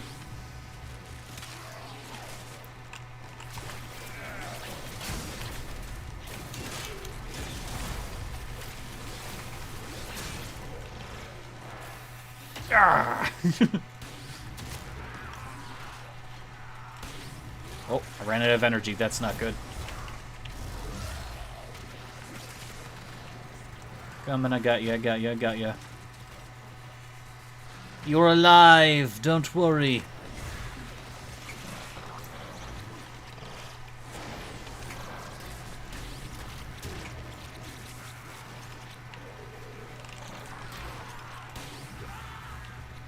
I'm inside the damn sphere. Ah!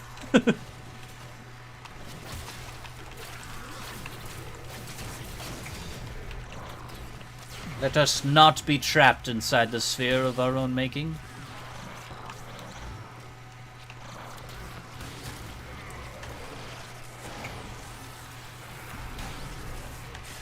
That's an elite. It was an elite, now he's gone.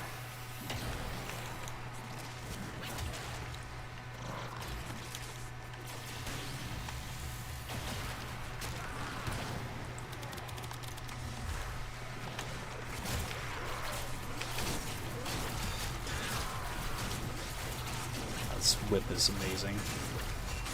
I wish they let you color the whip's projectile, though. I mean, Ogress recently got a color palette enabler, so it'd be nice to see that with Vertilac. I mean, it looks pretty, but, you know, green's kind of my color. Maybe, like, green and blue would be nice.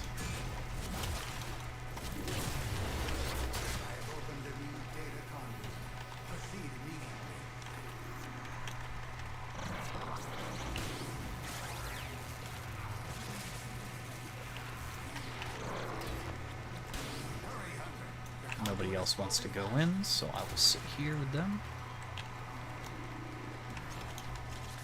And I'll show you the mods I currently have equipped.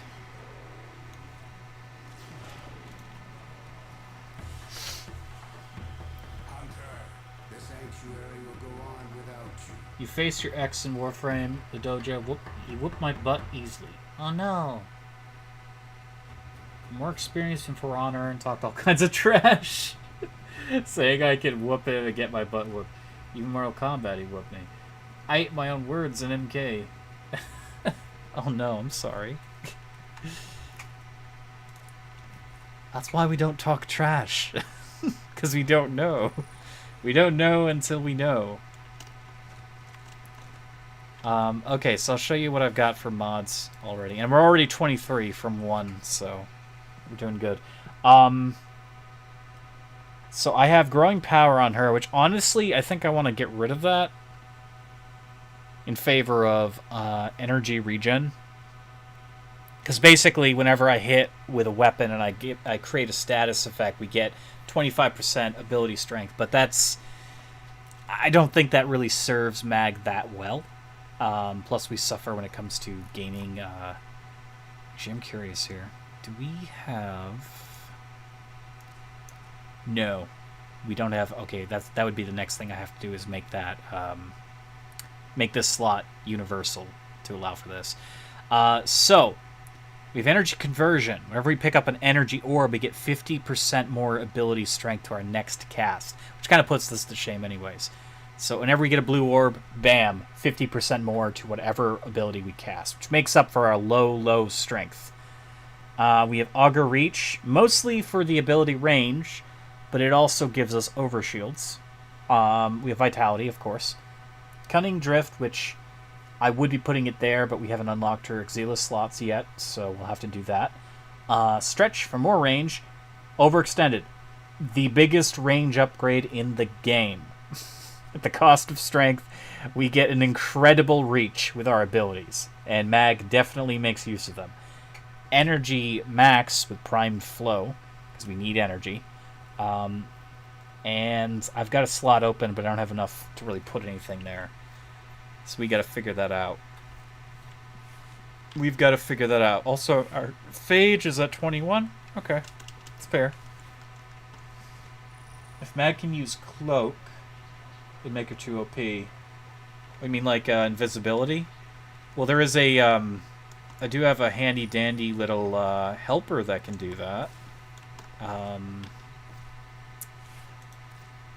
But I'm not gonna do that because I don't really... So Prisma Shade here. Shade has a stealth cloak. And when you have him with you, he'll make you invisible for whenever you're not attacking. But the thing is, the thing I've learned is even in the late game, the invisibility bonus isn't that great. Because invisibility only affects when you're not currently engaged in combat. So turning invisible on a blow-up frame like Mag would only help in case I got low health or at the start of the mission. It wouldn't really offer much, you know, later on. That's the thing. I'd much rather have another ability on her that, I don't know, boosts her power further, like Rhino's Roar, or maybe something that gives me more control over the enemies. Hell, even Baruch's Sleep might be fun, because I could put everything to sleep in like a mile radius, and then I could shrapnel them and then pull them into a magnetization field. I think that'd be pretty funny.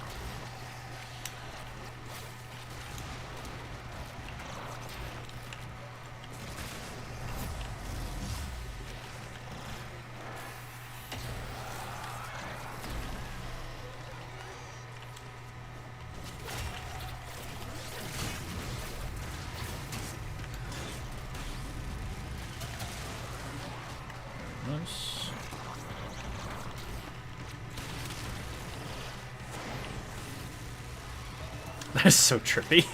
This is not the ideal weapon to be using on her. I was just like, yeah, let's kill 2 birds with 1 stone. It'd be a lot better if we had some sort of missile weapon or piercing weapon.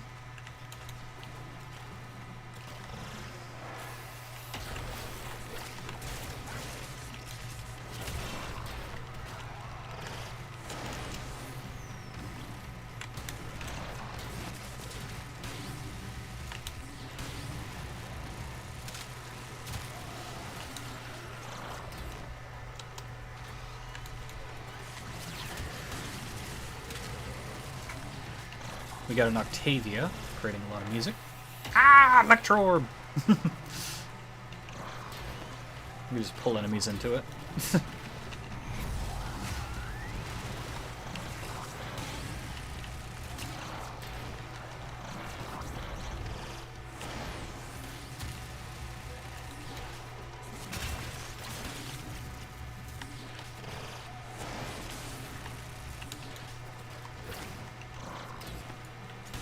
I just yoinked him off the edge. That was great. Oh my god, they actually got invisibility? Yeah, there is invisibility. If you're not using an invisibility frame, you know, using a droid that has invisibility can give you that ability. But you don't really have control over it. They'll just do it whenever they want. It could spell the meaning between life and death, but like I said, I find on specific Warframes you wouldn't want invisibility. I don't think it would be that good on Mag. Because again, she's like a mage, so you're, you know, blasting with all your abilities to your heart's content. And as a result, you know, being invisible, you won't get the benefit of both the invisibility and the attack. You'll use the attack, you'll lose the invisibility. And then you're basically at their mercy. I like Worm Prime here because he's pretty well-rounded. And he's got this little frost beam which slows enemies down, deals damage. And sets me up, you know, because they're slowed, so...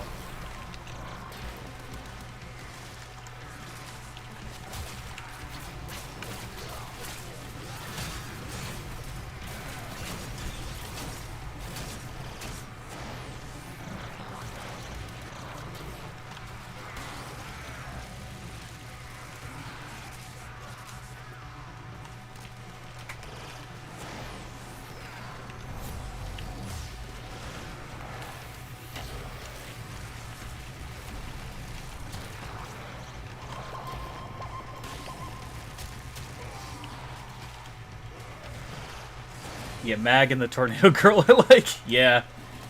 Yeah, Zephyr is my favorite. I freaking love Zephyr. Zephyr was a Warframe I really forgot existed, and I feel so bad about that. Like, I was like, oh, okay, it's a Warframe that can create tornadoes, and then one day it hit me, and I was like, there's a Warframe that can create tornadoes. And that's not even the strongest part of her. The tornadoes are really supplemental. It's the ground slam, the nosedive that she does, which is insane.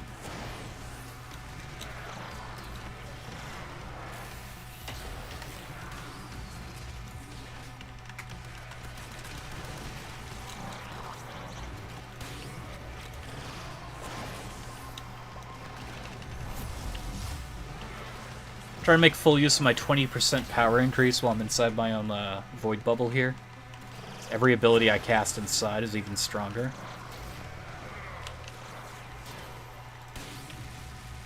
Which in itself is already just as powerful as the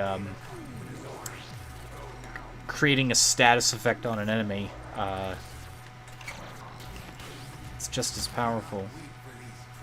Minus 5 points, but who cares about that? It's not a big deal. It's not a big difference.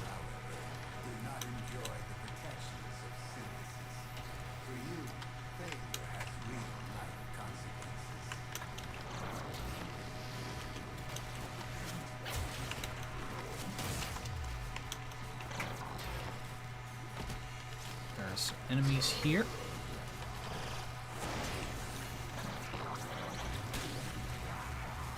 Let's break them.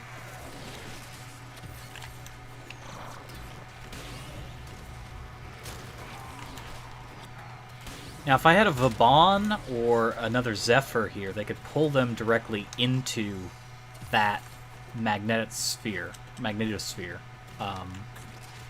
Very strong combination.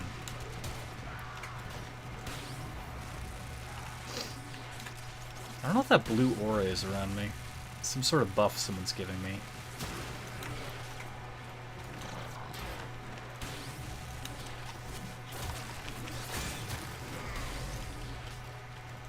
Oh, the enemies are everywhere. What is happening?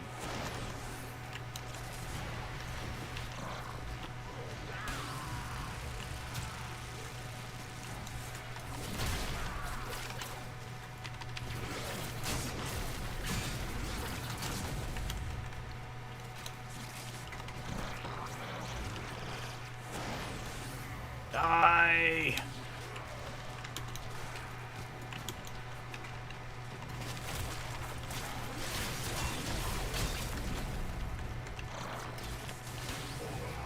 Nice. He was frozen solid from something. I'm not sure what. Do we have a frost with us? We do! We do! Mystery solved.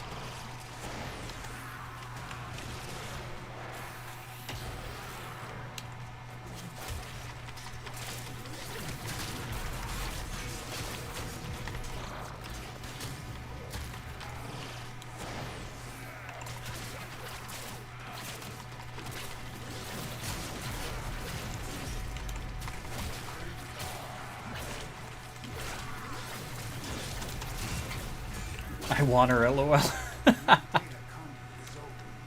You gotta grind. You've gotta grind to get the Warframes. You have no idea what you're doing in the game. So...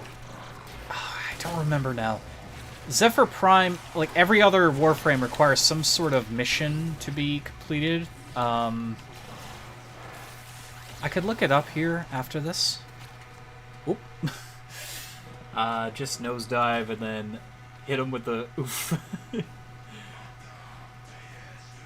Hit with the oof. Hit with the oof. Yes. I can't remember if Zephyr's like an easy grind or not. It can't be as hard as Grendel. Grendel was atrocious. I'm the only one here. It's fine.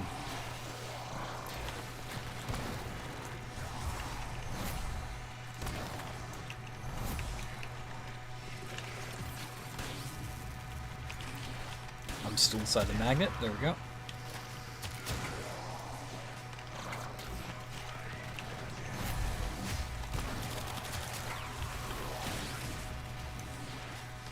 And I got hit with magnetism.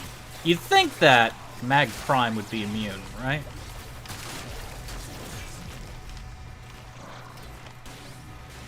Oh god.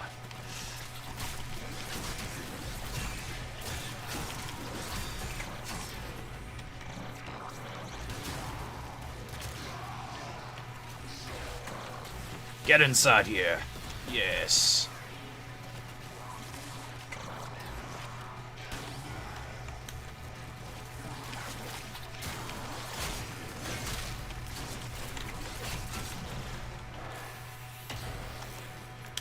Crushed their bones. I never failed a mission on Warframe. Oh, you will as you play. You will. It will happen eventually. I mean, a lot of funky stuff will occur. There's missions that are just actual head scratchers. What I mean is, though, by, like, is she a difficult grind? Sometimes it'll be something so convoluted that you have to do, or the chances of getting the required part is just so hard. I mean, I really don't like it when it's very hard to get the parts. I did not like the Grendel farm, so much so that I ended up, you know, regretting every moment. I got him. I didn't enjoy it. It was terrible.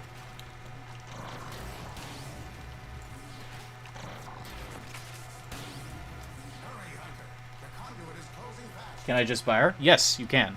You can literally just buy Zephyr. And I believe Zephyr Prime is available right now. She can also be purchased, but she's going to cost a bit of money. I'm talking like $70 or so for a single Warframe. You get the weapons too, but yeah. She's worth it. Just, I can't say, you know, that's something that you'd want to do. Okay, so I'll show you the price tag for Zephyr on the store here. So Zephyr is 275 platinum. So she's like a mid-tier cost. And when you purchase her on the store here, you get a Warframe slot with her. Not that you'd be replacing her anytime soon. And an already installed Arcane reactor, which makes her that much more powerful. And she's just really, really, really good. Really strong. Otherwise, you'd have to buy the blueprint. Actually, no, you can't buy the blueprint. You have to build her in the dojo. So you would pay the credits. You would get the neuroptics, the chassis, and the systems, and then, of course, the Arcane cells. Now, as for those parts, let me look that up for you. God, my voice is really hoarse. Zephyr Warframe. So, Zephyr's parts drop... Oh, no. You just get them from the Tenno Lab in the dojo. Okay, never mind. She's really easy to get. She's insanely easy to get. So, this is how you get her. You need to be part of a dojo that has access to Zephyr's parts. Specifically, because they have to research it. So, for instance, my dojo, we have everything we could possibly manage. I don't got my Xbox with me right now. I'm out of state. Oh, no. Crossplay is coming, by the way. When that does, it'll be easier to connect with people who are PC users or... Oh, we still got that glitch. Oh, that's lovely. That's supposed to be, you know, physical, and it's not. Oh, that's irritating. I actually have to travel over here a second. Can't believe I know how to make my way through here. Alright, so we go to the original spawn area. And this is our Tenno Lab. So you'd have to have a dojo that has a Tenno Lab, and then they'd have to have worked their way to building the Zephyr parts. So you can get the Zephyr Research, which is a blueprint, and replication is free once it's built. You'll have that green symbol. That means it's built. So you can replicate it for free. And then you can replicate the parts for free. Now, the thing is, it does cost all this stuff to build these parts. And honestly, not a single part of that is really that rare. Oxium early game might be hard to get, but if you just keep doing the same mission that drops it over and over and over again, you will have her in no time. And it takes, almost 3 days to build a Warframe. So once you have all that, and you've got the blueprint here, you just put it in to the foundry and you build her, and then bam, you got Zephyr.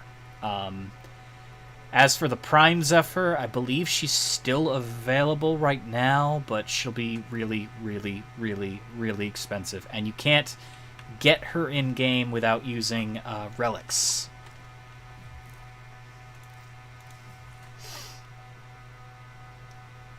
Yeah, I'll show you the relics, just so you know, if you want the better version of Zephyr. You'd want to level them both at least, just for the level gain, the experience that gets to your account.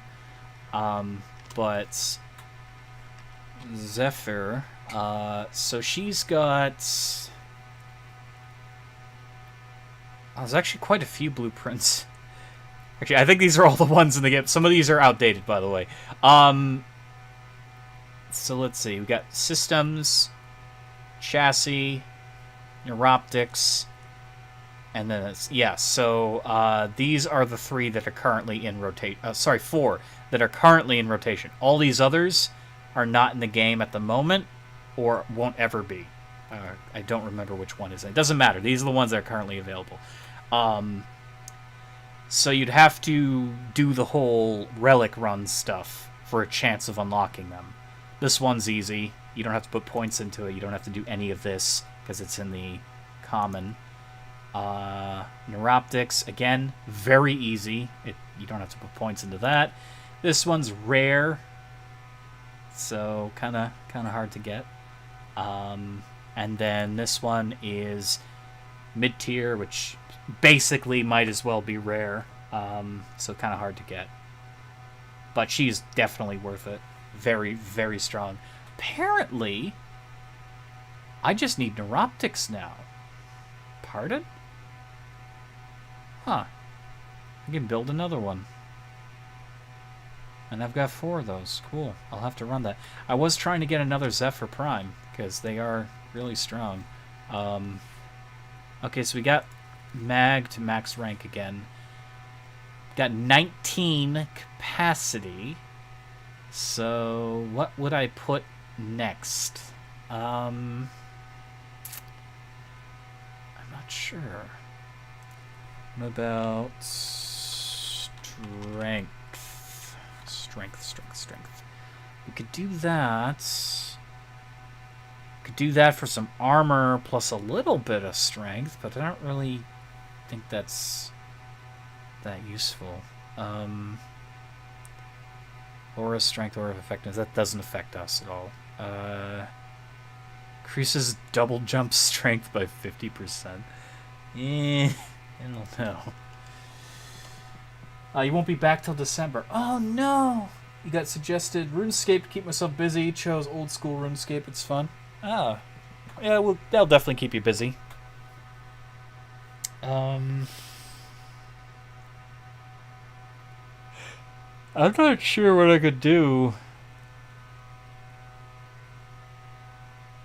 to give her more power. Could try to increase her duration if we wanted to.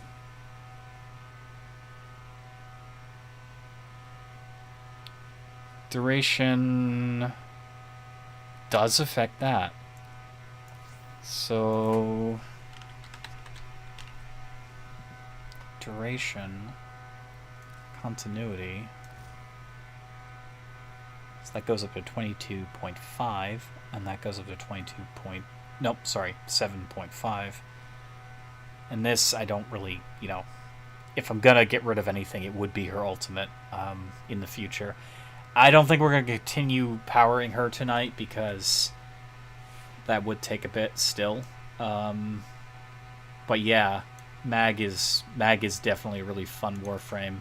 Pales in comparison to Zephyr, though. Most Warframes do, in my professional opinion. Now let's do one of our different color palettes.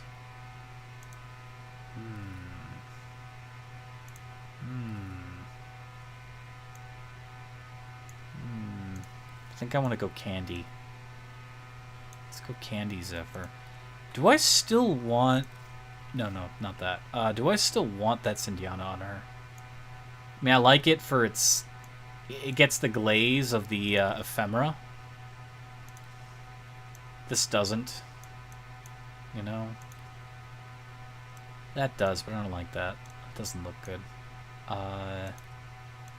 That does, but it doesn't look good. Actually, surprisingly, the wings do, but I don't know if I like that for her. That actually looks pretty decent on her. That always looks good.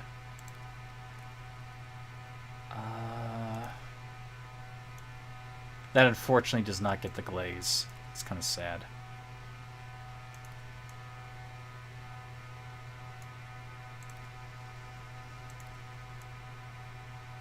Wiggly, wiggly, wiggly. No, I think we're good with these. Okay.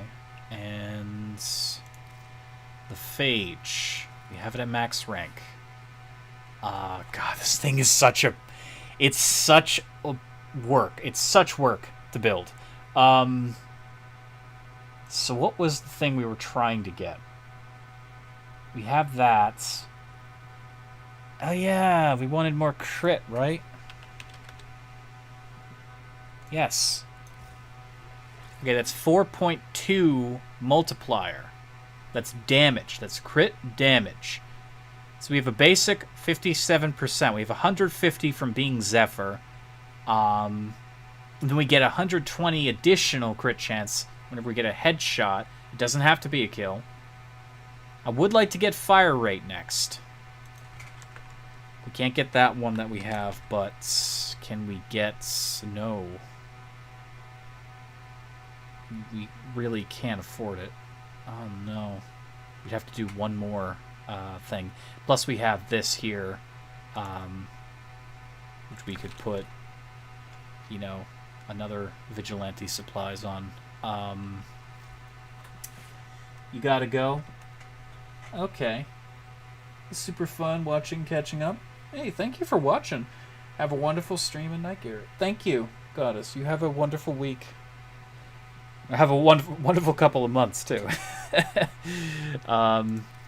Thank you for watching. Let's, ooh, yes. Ooh la la, look at that. Candy. Yeah, let's switch from the Vertilac.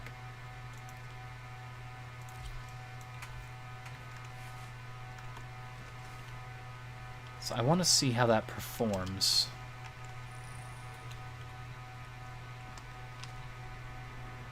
We would need at least one more level of one more full forma rotation to max out stuff, or two if I want to get the yeah, I don't know, it really determines.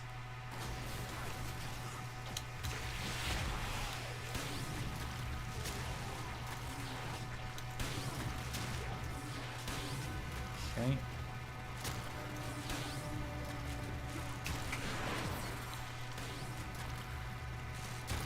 Well, we're not getting too many big super crits, but we know we can get them.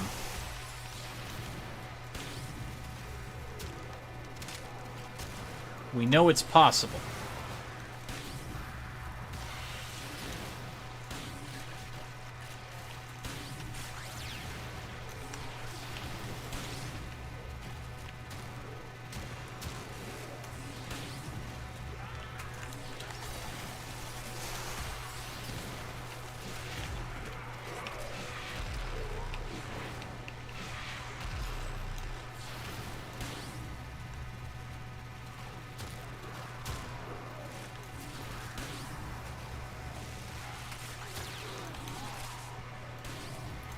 I mean, it's definitely dealing more damage because we get that 110% critical damage multiplier. But it's the rank of the crit that really does the damage, not necessarily the crit damage itself.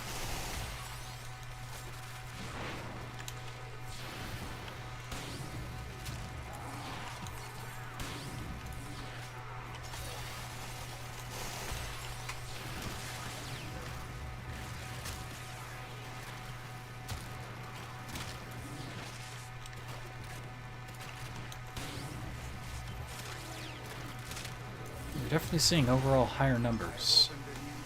I just would like to see more of the bright green. More bright green hits, come on!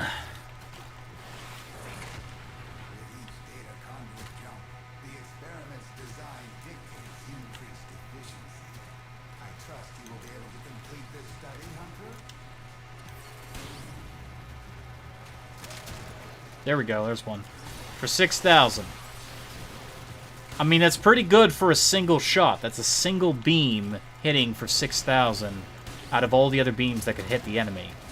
So it does equate to a bit of damage, but it will never be as powerful as some of the other weapons we have. You have to factor that in. It will never be a Nadaruk. It will never be a Lens. It will never be as powerful as those weapons.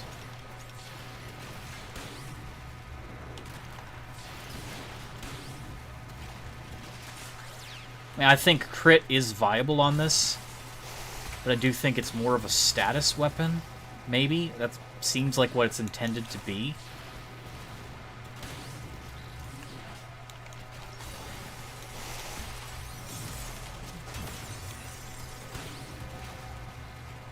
Maybe I'm wrong about that. I mean, why would you make a status weapon have the option of focus fire?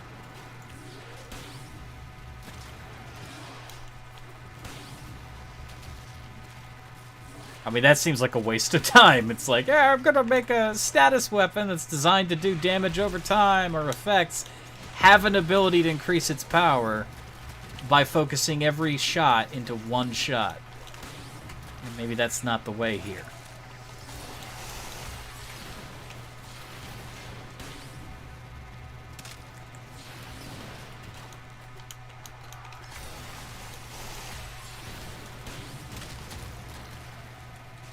So we now have 2 Rivens for Phage. I mean, I could hang on to it to give this an alternate build.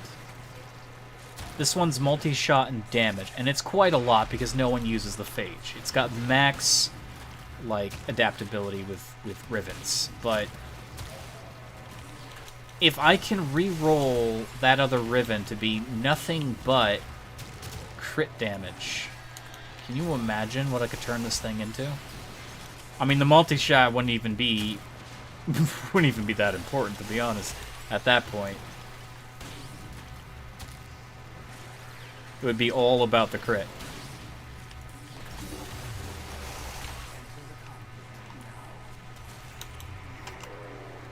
Because multi-shot affects beam weapons different than it affects, you know, projectile-based weapons. Beam weapons, you can't really add another beam to it using multi-shot. Instead, it affects how much damage is done. And it's not even a huge amount. Like, it's clearly not a huge amount, otherwise we'd be seeing numbers as high as, like, 30,000 per hit. We rarely see that. Rarely. And most of our green criticals, aka red crits, because I've changed the color, are not even that high. So having more crit chance does equate to more crit hit damage. It's funny because crit chance is more valuable than the crit hit damage. It's not bad to have the crit hit damage, but crit hit damage doesn't impact the quality of the crit so much as it impacts the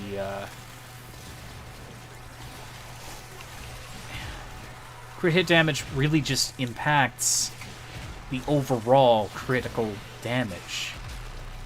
It doesn't really give you that, like, huge stomping number. The stomping number comes from having an overflow of critical chance. It's very strange. Oh, and I'm downed. That's fun. Gonna lose some experience doing that. And I could have waited, but I'm impatient. I'm so focused on getting those headshots. See, that's a problem. Like, on Zephyr, we make this weapon even better. But is it necessarily a good weapon for Zephyr? Not really so much.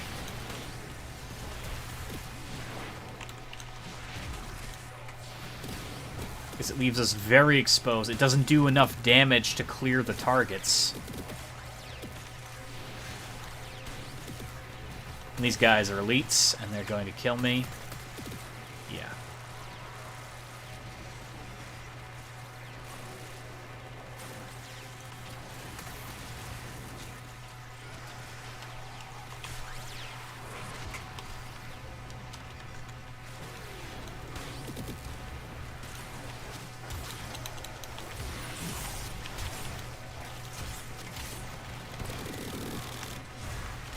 Yeah, we currently are in a bad place with this weapon.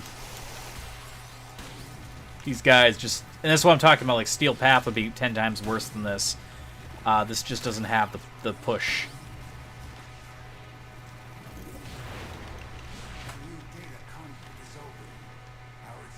This doesn't have the push. And I think our Tenet weapon there is at its max rank for now, without doing some more fiddling.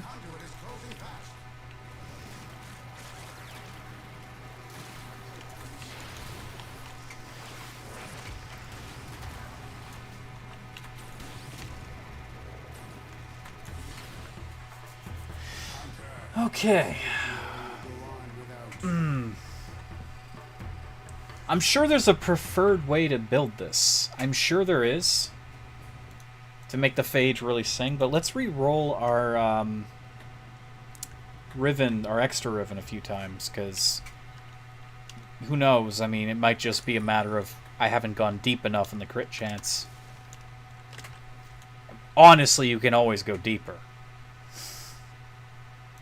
I'm at max Riven capacity, so I really have to buy more crit stuff at some point. Okay, so status duration, damage to grenadier, punch through. Now that in itself is like an insane amount of status duration and damage. But punch through I think is a wasted stat, and then we lose multi-shot on it, which can't be good. But if we cycle this mod just a few times, and I won't waste all my Kuva. Critical chance and toxin.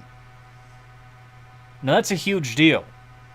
Because that's 143% damage as toxin, and then it's 140.5% crit chance. That's almost as much as having Zephyr's passive. That is remarkable. We've hemorrhaged all of our credits. No, I'm poor. I'm poor. It's fine. So let's switch over to that. And see, this is where our really strong Riven here, it pales in comparison. Because now we have a crazy amount of crit chance. We put that on, and our crit goes to 83%. We lose a ton of multi-shot. And we lose a lot of, damage. Almost half of our damage.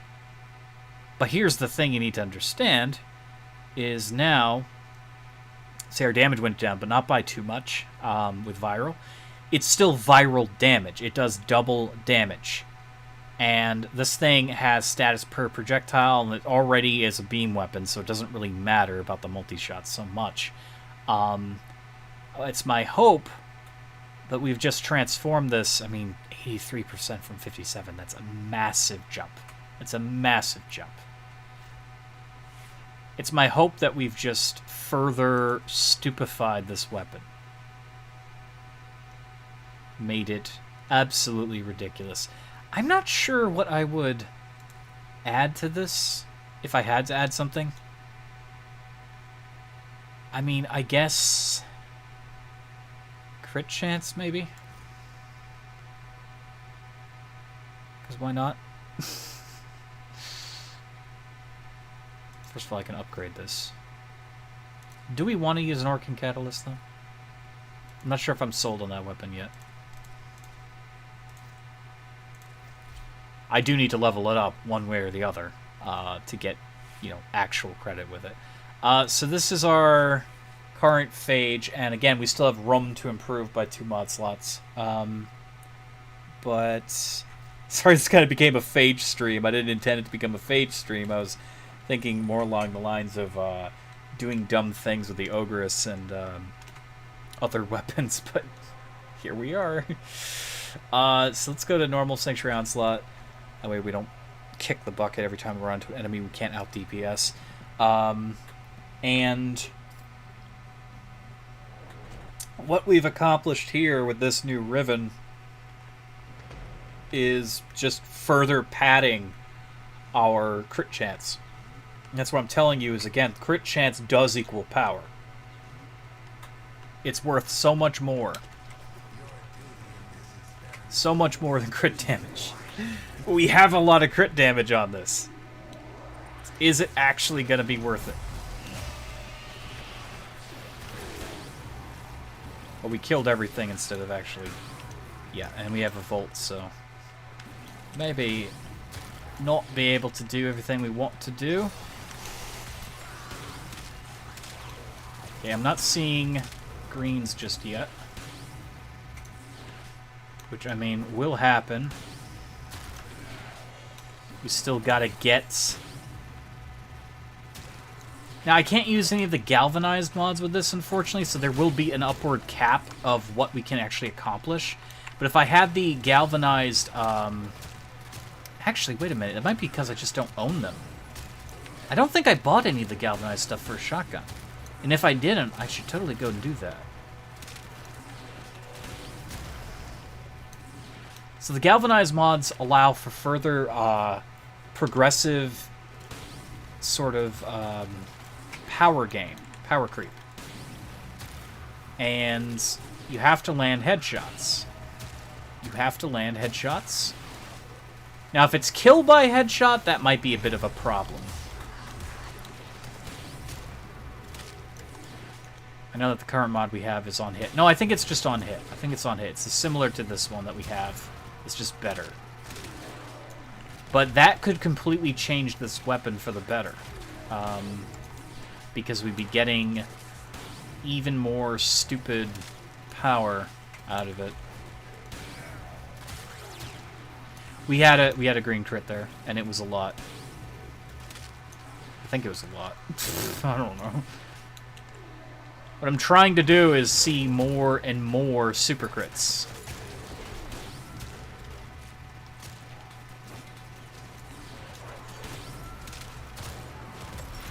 I mean, we're seeing on average higher, amounts of crits, which is great.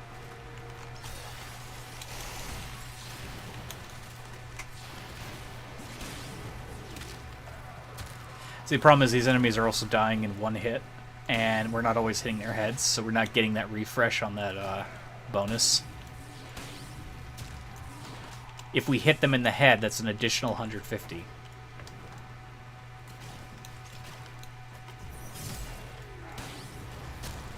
So on top of it, the new Riven is effectively 150. It's 140.7 or whatever. It's like having a miniature Zephyr buff. Hello everyone, just joining. I am tinkering around with the phage. Originally I was going to tinker around with a lot more interesting weapons, but trying to get this thing into stupid levels of crits, and I've got it doing super crits, but not very often. Not very often. It's starting to look like a losing war here, but I've got a lot of Forma, so...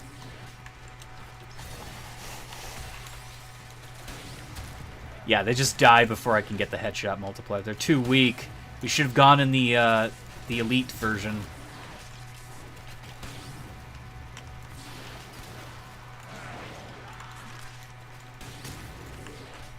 Okay, so we'll sit out when that portal appears. We'll sit this out and just try again. Try again.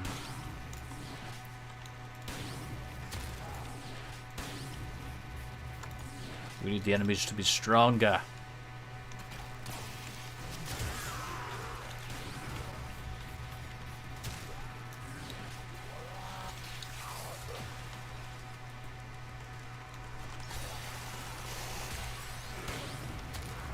stronger enemies equals more opportunities to see the damage scaling.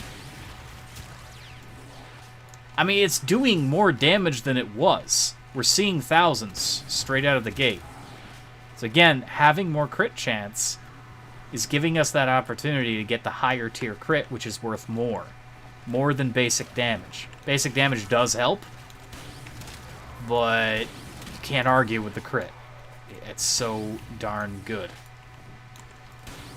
Now, if only I had Arcane Rage. I'd love to have Arcane Rage.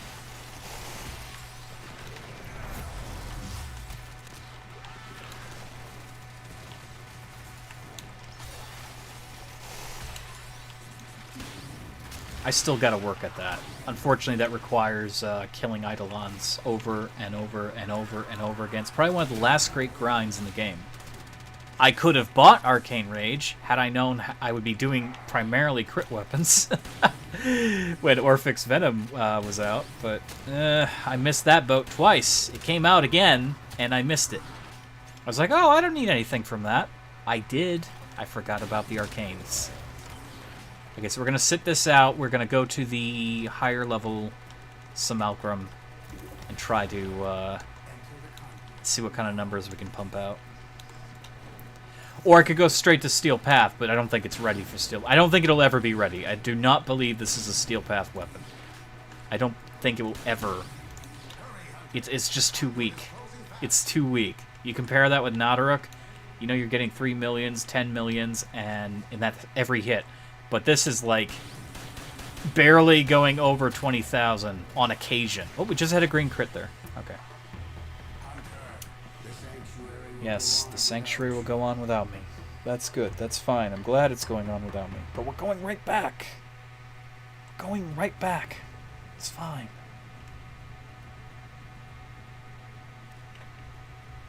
Come on. Come on. Come on. Let me leave. Let me leave. Okay. We're going back in, but we're going to the higher level one, and we're going to get our butt owned, probably, because I'm going to be so focused on trying to get those headshots. But again, the whole point is to see what changes I've made. Has it actually boost? I mean, it clearly did boost it, but how far has it boosted it?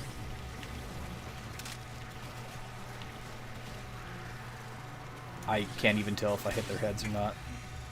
Darn robots. You know, I'm actually wondering if the headshot thing doesn't matter on this. Or am I really just not hitting their heads?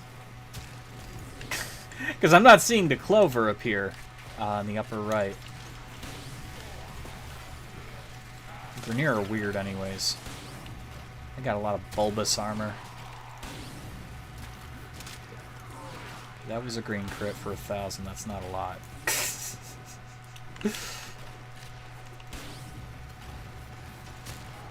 That was another one for 300.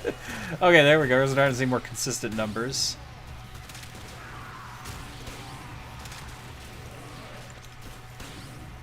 Oh, no, no, no, no. It's not a clover with the shotgun. It's like a bug. Okay, I see. I see. Yeah. This is like a 26, 120.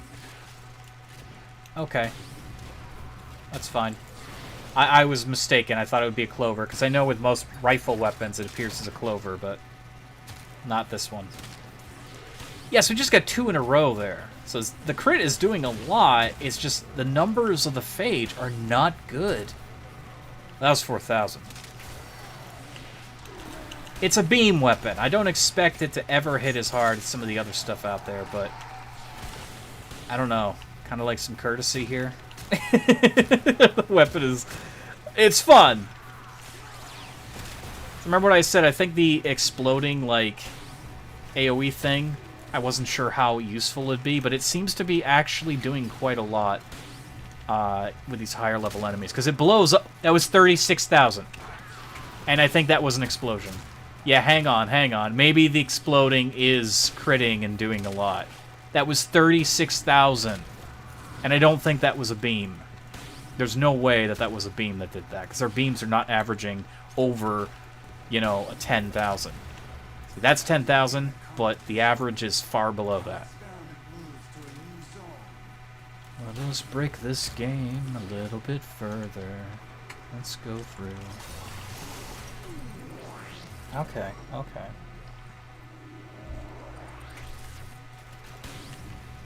Oh, that's a person.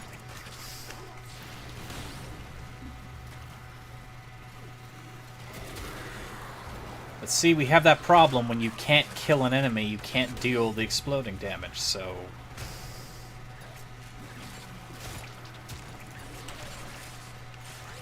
It may be that the explosions are dealing a lot of damage to these enemies, but at the same time, it may not be worth the slot I could use for fire rate or something else. Whether or not fire rate even matters, I mean, I don't really know what fire rate does with this. Maybe it physically has no effect with this weapon. There's plenty of effects that do not affect weapons, but they let you put the mods on anyways. They've gotten better over the years, and they've made it so you can't with a lot of the stuff, but...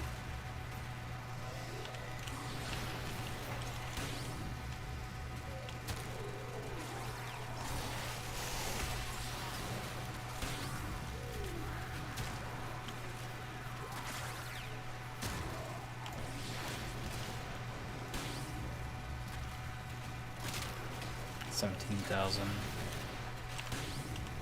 Yeah, it's doing stuff. It's just I kind of hope to get 30s consistently, and I've only seen one. I do think the explosions are scaling, though. It does appear that those are having a scaling effect that they don't otherwise talk about. I mean, they should probably just explain that. Be like, hey, yeah, by the way, did you know this mod causes a burst of damage that does this times your crit? Which makes it more useful. I was doubting it, and now I'm seeing it. I'm seeing those huge numbers, and I'm believing it's coming from the explosion, which otherwise doesn't seem that great. It's like a hidden Easter egg. That's really all it is.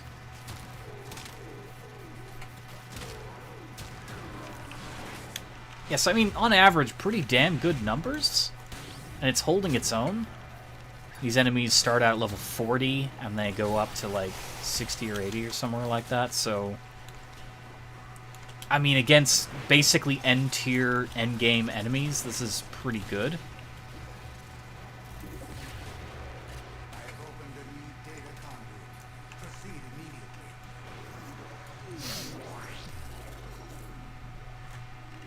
Could always be better.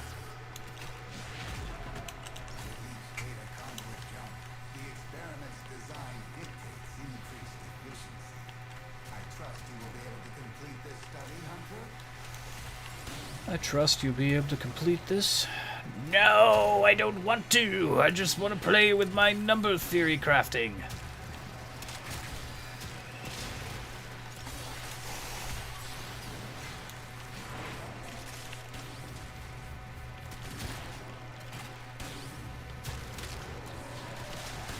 Got a pretty high low-end crit there.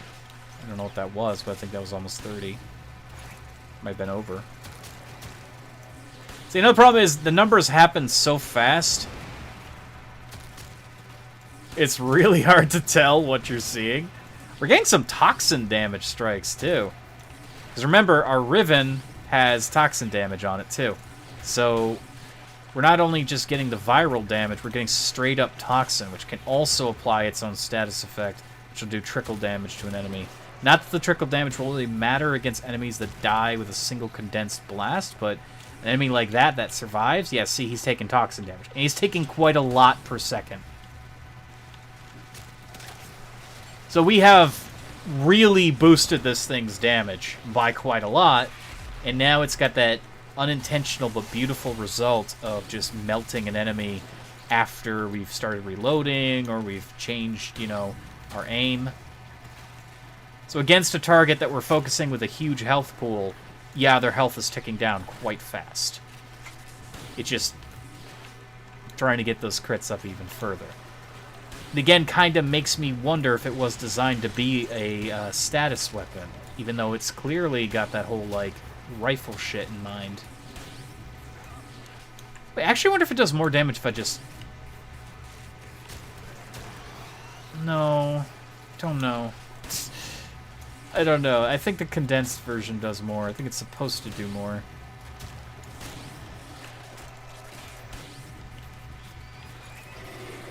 Yeah, it doesn't seem to be going above 1,000 when I do that.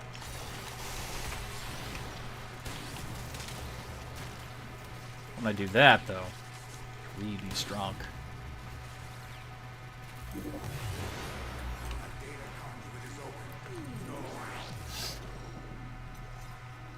It is fun to tinker with stuff, though, when you've got a lot of mods laying around, seeing what you can accomplish. Oh, the game is not liking that, whatever that is.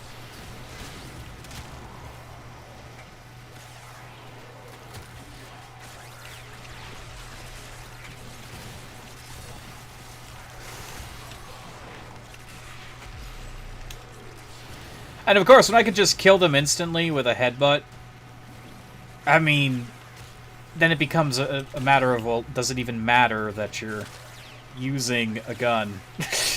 That's been my consensus for a while. Why would I use the guns when I can just literally destroy them? But if you're just not wanting to work that hard, or you run out of energy, or you get energy drained, you know?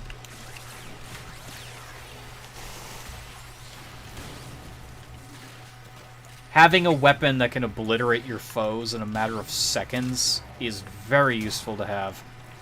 Because again, it comes down to not really needing that much effort, not having to extend yourself that much. We are seeing more and more of those bright green crits, though. That's good, that's good. That's good. I might change the color to be more green. I don't know. I don't know. How do I know I could change it? I wanted something that stood out to me.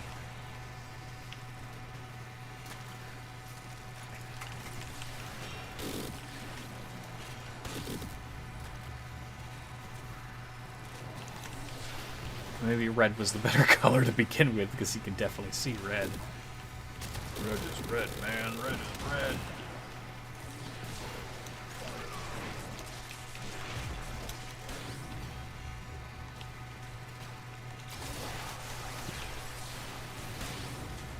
Excuse me.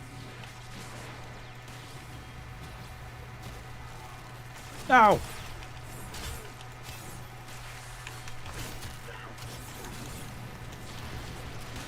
Sword definitely puts the gun to shame, though.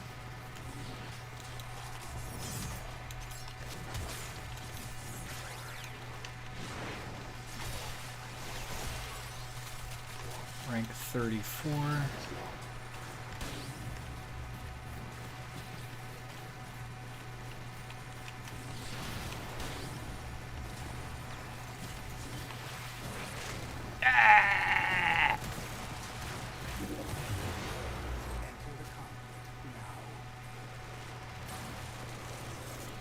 Okay, we'll just stay dead. Oh no, they're gonna heal us. I thank you. Hurry, Hunter. The conduit is closing fast. Yay.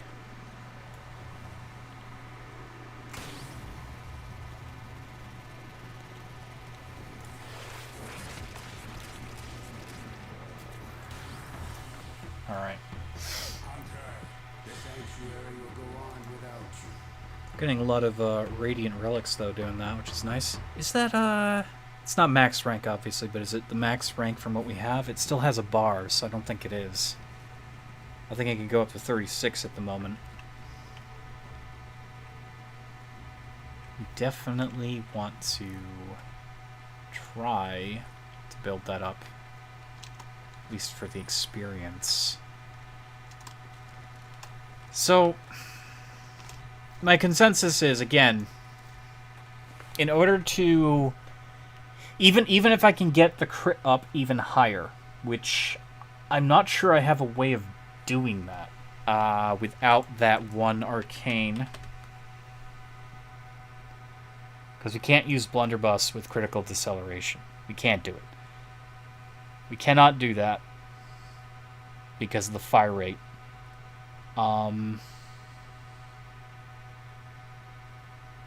And on top of it all, that doesn't give us crit. It only increases the chance that the crit hit is upgraded, which, yes, that's a good thing. That's a good thing to have, because whenever we get a crit, there's a chance, 15% at this moment, if I were to install, it'd be 20%, to change it from a yellow to an orange, or an orange to a red. But it doesn't give us more of a chance.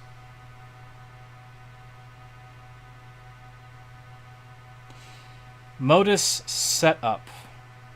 Chance for 1 second after landing from a double or bullet jump. Critical and status chance. It's 1 second, though. That is terrible. I bet that 1 second increases, but it's not a lot. Chance to apply slash on critical. It doesn't give us critical chance, it applies slash damage.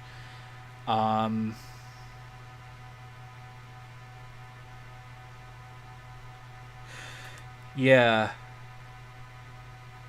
Shrapnel shots on kill. Critical damage increase when aiming. Now again, critical damage isn't a huge deal here.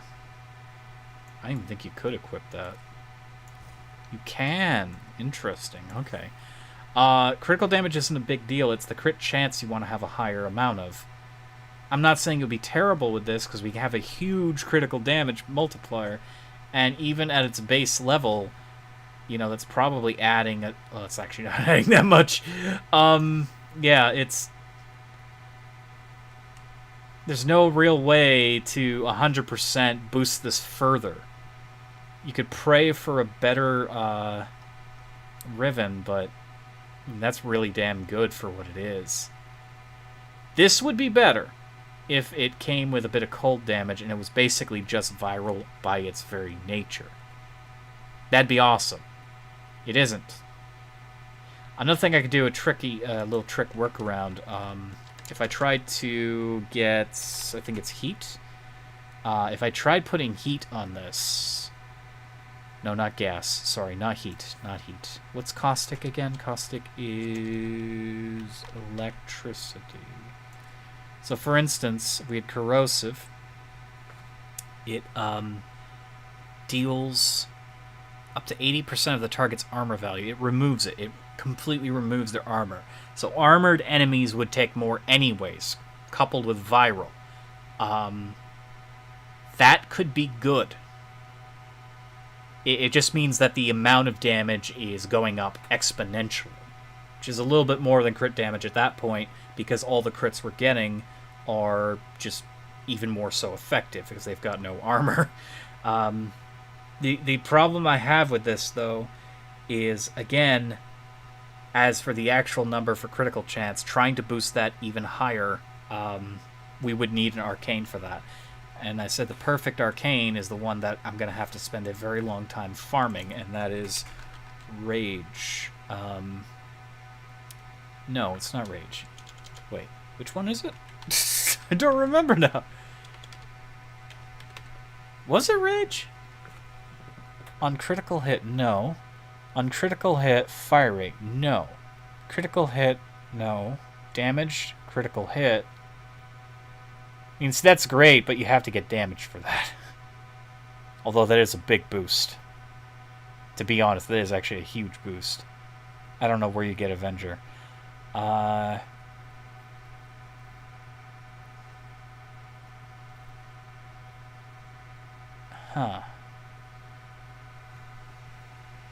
No, I think I was mistaken. I think I wanted Rage because I wanted to boost the damage. It's 180% damage, but Avenger does seem really good. Where do you get Avenger? It's only 45% though, and it's a 21% chance, so it's not a guarantee. You have to take damage to get a boost. I bet it's another Eidolon thing. Warframe Arcane Avenger. Sorry if my voice is a little bit off. Yeah, it is also a really annoying arcane to get. Okay. That's not good. So I'm curious now. Is there any, Oh, these are all the arcanes that exist for this. Yeah. So no direct crit stuff for that. What about for you? No, don't install that. No, we'll put that away for now. I was probably going to do an Eidolon anyways. But let's take a look here. I don't think that there is another booster for... Overshields are active, 50% critical chance. But that only affects the secondary, right? 50% critical chance on headshots. Now, see, if I had something like that for my Notaruk, that'd be insane. Because I roll a lot. And we get headshots a lot. Cascadia Overcharge. Does that Warframe Cascadia... Cascadia... Secondary Arcane.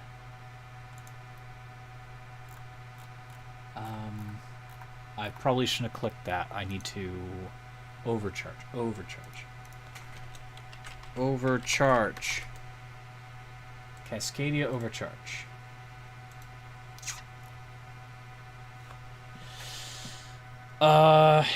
This can be bought from the Holdfast, so it's very easy to get. It can be dropped from certain enemies in those missions, so also very easy to get.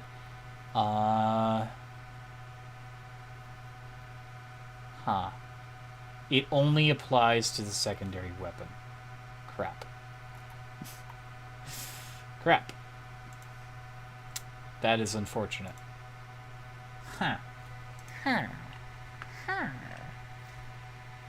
Are there any melee arcanes? You can't... That's right. Normal weapons can't use arcanes. Only Zaws. Which is the only thing keeping Zaws actually strong. Crit. No. Okay. They all affect the actual weapon itself. Out of curiosity, though. No, that's just...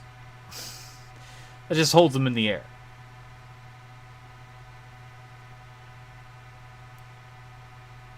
On status effect, yeah, again, Zaws. It only affects Zaws.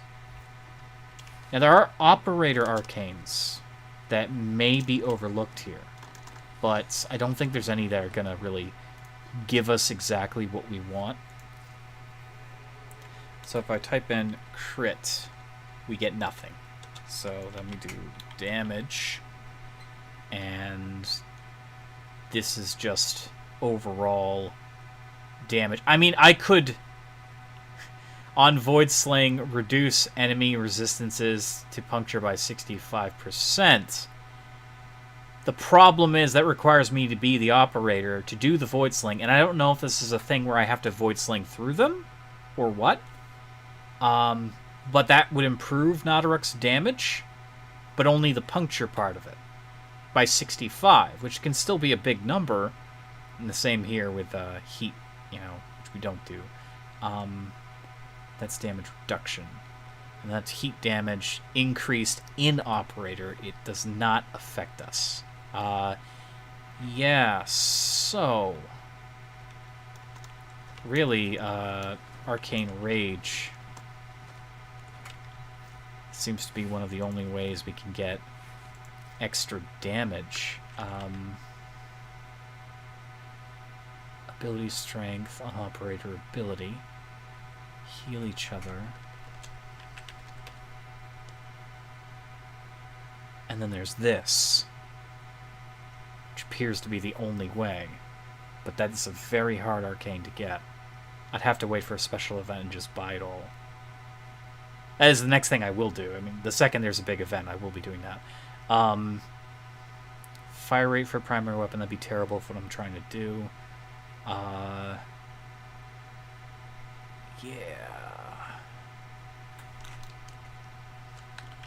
Damage. Weapon kill. On damage. Chance for armor, I've already got that. of course. You can't use these with... Well, actually, wait, hold on. Standing a zone created with residual arcane creates a globe. Deals damage to enemies. Increases vulnerability. Nah. Weapon damage by 2%, stacking up to 15 times. That's not a big deal though, unfortunately.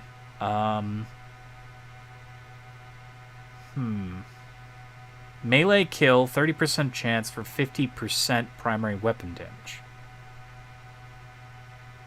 Hang on.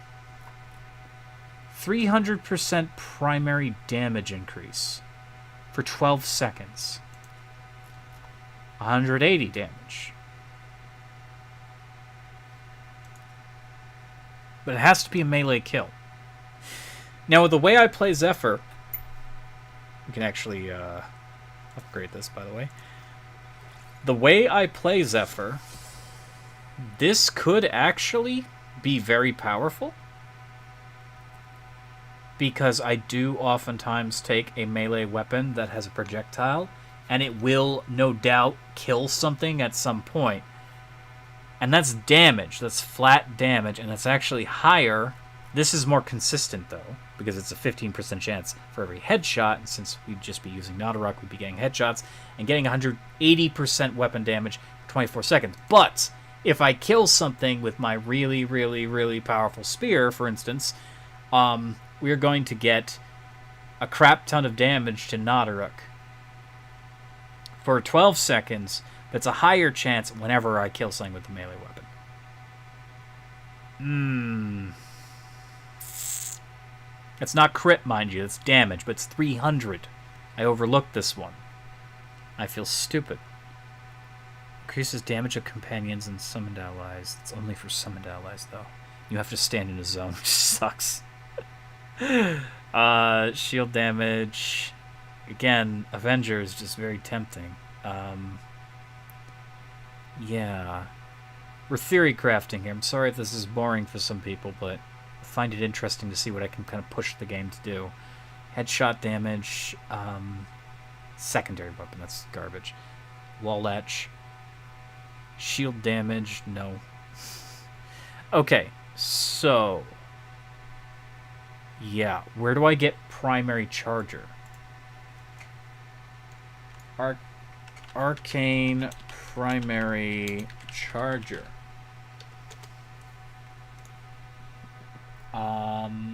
This can be found arbitrations. So it's not hard to get. It says C and B rotations. There's a negative 20% chance. Oh, God.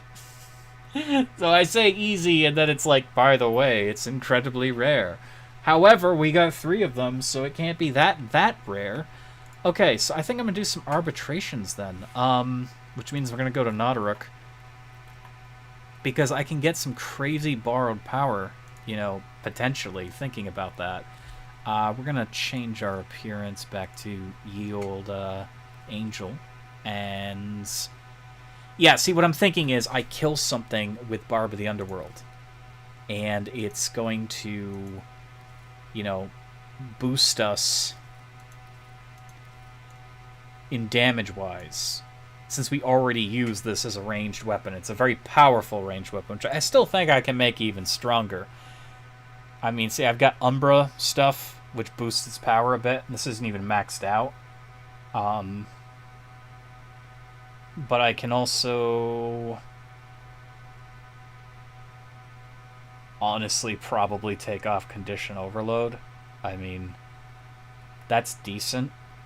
80% increased damage per status effect, but it says melee damage, so I don't think it actually affects anything else. If I do crit here, I don't think I can do Organ Shatter. Because we already have Steel. That's critical damage, though. Critical chance. Which wouldn't really help us, because we'd be using it just to kill something to get the bonus. We can't, yeah, it's Steel, we can't do that. Maiming strike, critical chance for slide attack. We wouldn't necessarily be doing the slide attack. We do have a bonus for slide attack. Actually have a bonus for that. Critical chance per combo multiplier, but again, we're not necessarily... Critical chance stacks with combo multiplier. I know Blood Rush can be insane. So we would be attacking melee and then go into the air and dish out a tremendous... I mean, we could just see how it works. It's a 40% chance that stacks with a combo multiplier. How does that work? How does that actually work? It doesn't say, like, how many times. Blood Rush. What does that mean? Is it 40% keeps going up per stack? So, without a combo counter, it provides no bonus. 0. 2 times, it increases critical chance by 0.40 times 2, 1? 40%. Okay, so 2 times, which is technically, 1. So 2 is 1, equals 40%. 3 times, 80%. Oh, boy. Oh, it's 40 each one combo counter. And combo counter goes up to 12 times. Your critical chance goes up by 440 times. 440%. Excuse me? What? What? Oh, wait. Whoa. Hang the F on here. So apparently the combo counter now is maintained when the weapon is not actively equipped. So I could go in, slash the hell out of a group of enemies, get the combo counter up pretty damn high, and then immediately do what I do, switching to the bow, and it would remember, for the time being, that I have that extra percentage. Oh, wow. Thrown weapons from weapons also are affected. But is mine affected? Is Exodia Contagion affected? I believe so, because it's technically a thrown thing. Maybe. Holy crap. This is actually a lot better than it looks. The Gladiator set will increase this further by up to 60%. Crit chance per combo yeah, so it added a flat 60% on top of it all. Also, we get a bonus when we're airborne, but I don't want to remove any of this for that. Combo multi mod crit bonus. Yep, okay. Arcane Avenger. They stack additively. Yeah, so Arcane Avenger would also affect this, but that's... Again, we would be using Arcane Avenger not to boost this weapon's damage. It would be to boost the Nodaruk. Holy crap. Okay. Yeah, why would I want more damage per, status? Even though this is a status-oriented weapon, why would I want more damage per status when I can utilize this to explode my enemies with my bow? Yeah, that is a huge game changer. Okay, so we're gonna do I think an Eidolon, which we won't really get to see any big damage numbers, but actually wait, was that... No, we're not doing an Eidolon. We're doing arbitrations. So I'll be right back 1 second. I must use the restroom, and then we're gonna do some arbitrations. BRB.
Okay.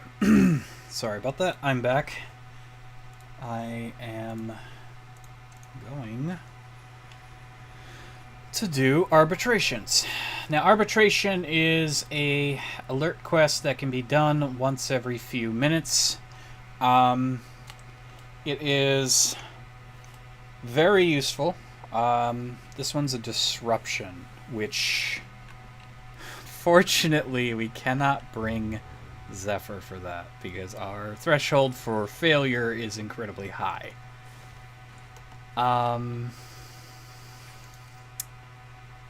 We need to bring Volt. So again, I'm doing arbitrations to apparently get this very sneaky, very, very sneaky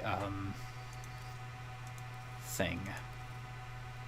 It's very, very, very, very sneaky. Gorgeous. Absolutely stunning arcane.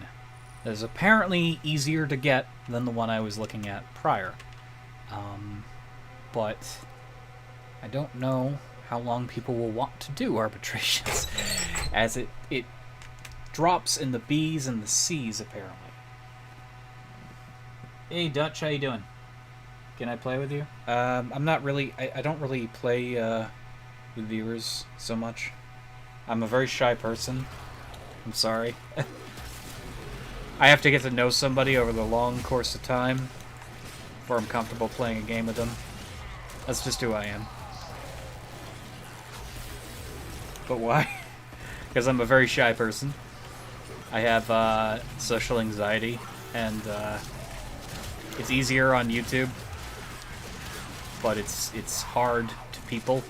Like, I pretty much just ignore my rando teammates here the entire time, and I do my own thing. That's just who I am.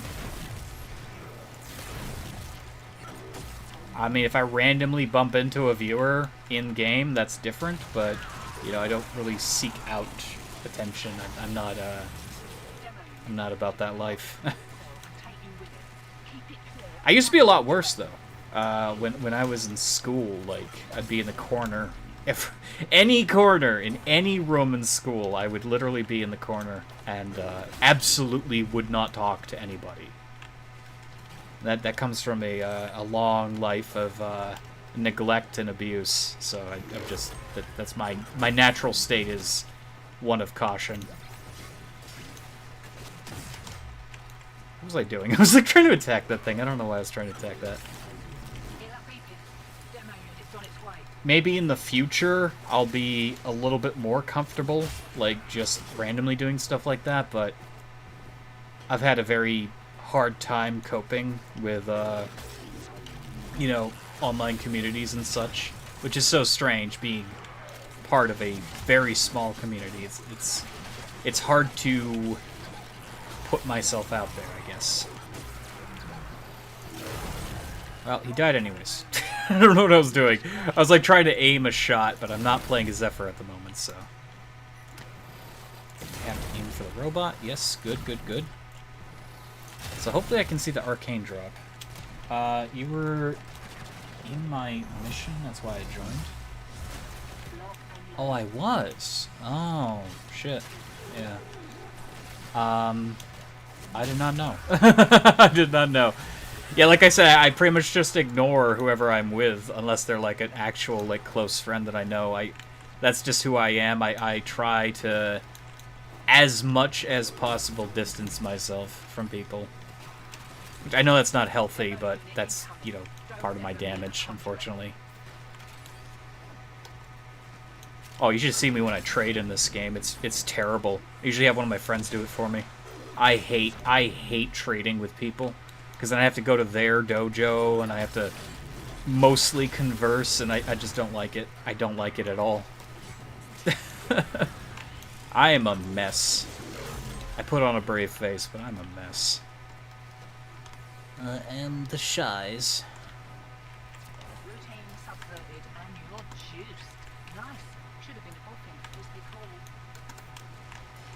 Okay, let's go down here. I'm actually impressed somebody was able to find me from from the game actually streaming on YouTube.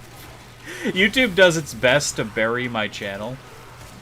They don't like anyone who's been around as long as YouTube's been around, so the second they see, like, oh yeah, it's that guy, he's streaming, he's been a member of YouTube since the beginning, nah. Nah, we're gonna hide his content. I swear that's what they do. I swear that's how they work. Maybe that's just paranoia. I don't know. Doesn't matter what YouTube wants, though. This is my job. They can pry it from my cold, dead fingers. So then I can use the back in my day quotes. Back in my day, people only uploaded cat videos to YouTube. Aha! Ah! What am I doing? I keep thinking I'm Zephyr, so I'm like trying to float or trying to get elevation, but it really doesn't matter. That was a red crit. In that case, a green crit. It doesn't matter if I get elevation with Volt, because Volt is Volt.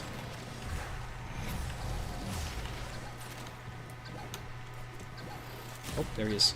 Shock him. I ran out of shocking. That's not good. Never mind, he's dead anyways. Very good, very good. We are not leaving. Not yet. I really should save my ult. I really should.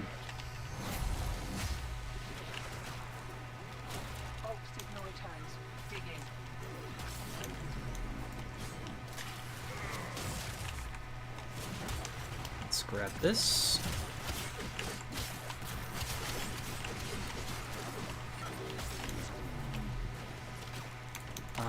Let's grab this.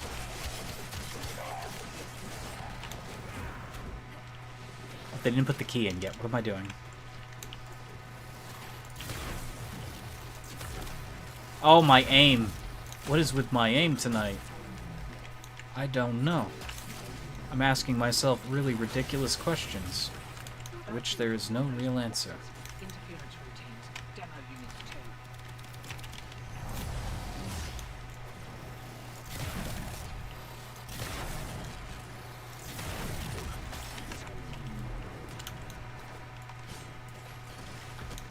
Okay, so that's the one that they'll be coming to. So where are they? Ah, right there. Hello. And get psyched. Nope. He's not as strong as Zephyr. He's just not as strong as Zephyr. I get so used to being able to one-shot everything.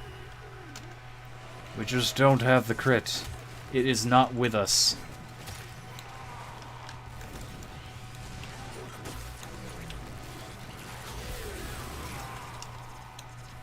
I want this. Give it to me.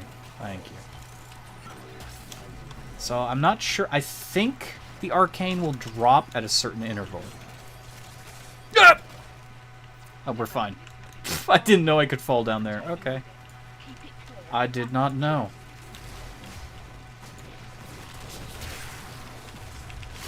Oh, yeah, we forgot to test the viability of this crit multiplier. So we get a bunch of... Oh, shit. Never mind, there it goes. Let's shock him. And there we go. It still went off. We can't get critical multiplier off that guy, which is unfortunate. I trust it's working. Blood Rush is a good mod, right? You're a pro, you're good. I don't really say I'm a pro, but thank you. I'm okay. I'm okay. Just erase that guy. Honestly, I think we're going to see Blood Rush really come into play in Steel Path as opposed to this. And we don't have the Arcane to test the multiplicative values. We're not going there. We're not going to the exit. We are not going to the exit. We are not done yet. We want this Arcane to drop. We're hoping it drops.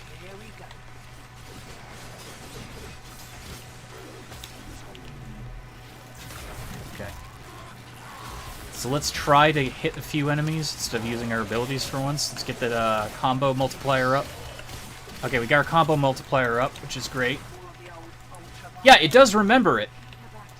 It remembers it, so I put it away. I got Nodorok out. Let's just, you know, keep Nodorok out for a while. And then we go back. Nope, it's gone. Never mind. maybe there's an amount of time in which it stays. But the thing is, the higher our crit goes with our spear, once we have the arcane, the stronger the attacks of the spear are going to get, period. And then it's going to allow us to get a kill or two with the spear. And then that's going to give us a damage booster to Nodorok. That's what I'm going for. That's the whole little magic trick that we're trying to accomplish here.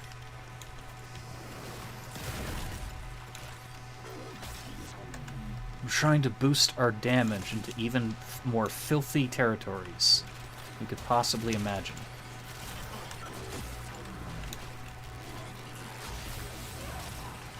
Shock them. That's good. That's all that I'm known for. I'm Volt.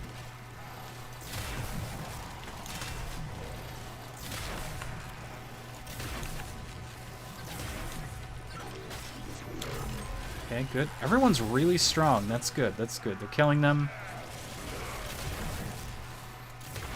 Oh, what am I doing? I can't see. There's too much sparkles. I cannot see when there's too many sparkles. Warframe is the best game that you will play, that you will be blind most of the time. It is okay, because the more colors on screen, the more damage. That's how I see it.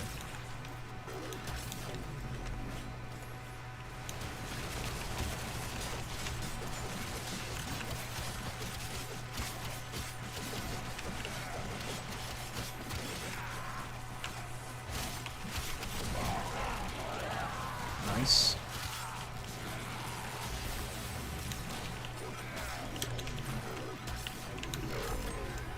There apparently was an enemy somewhere. Somebody nuked it. That's great.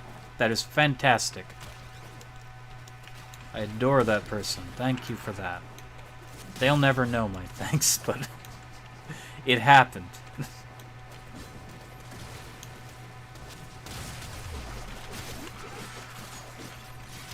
This whole night has been tinkering with, like, theory-crafted, like, ideas, mostly revolving around the phage for some reason. I don't know why I focused so much on the phage. Probably because I got the arcane. I got another arcane, and I was like, yeah, I'm gonna make this even better for reasons unknown, even to me.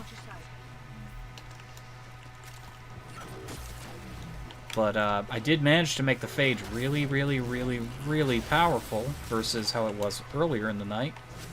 I don't know if it was really worth it though.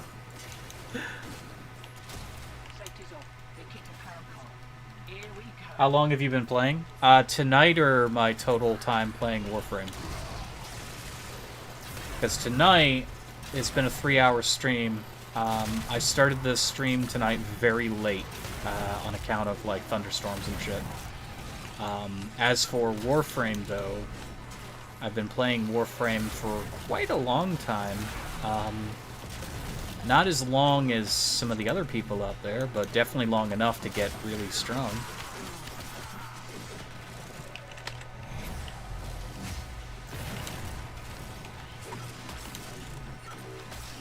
Overall, okay, yeah. So overall,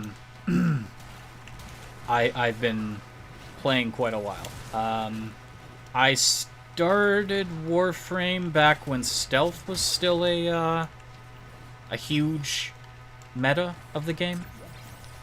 We used to call it stealth frame for that reason alone. So enemies had aimbot, and you'd have to be very cautious about what you did in a mission.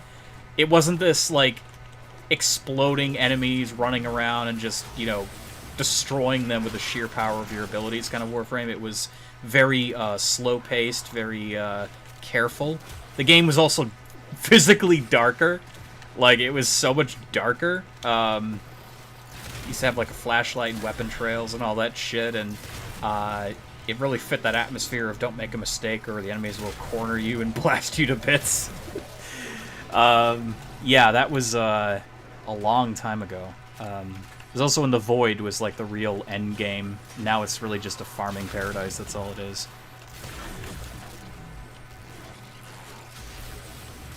Games changed so much. But, you know, in a very good way. I just kind of wish they'd still bring back the classic feel.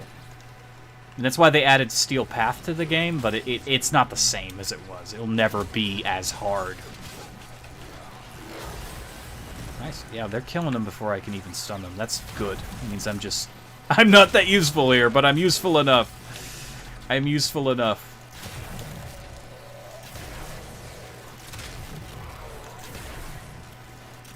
We're never going to get hit as hard as Zephyr, unfortunately. Because we don't get that extra 150% crit. Where's that little robot? There he is. And they all fall down.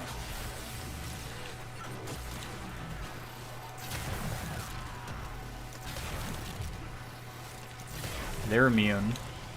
There's a robot over there. Now they're not immune. Nope, now they're immune. A robot keeps spawning in. It's kind of irritating. I don't have to kill these guys, but I am. It's a shame the projectile itself doesn't create a combo multiplier. That would be amazing. Also completely break the build I'm trying to achieve here.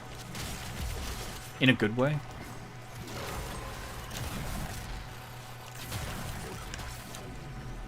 Since we're going to be trying to utilize that higher and higher crit to get kills, and then have that chance of getting that damage increase with our primary weapon.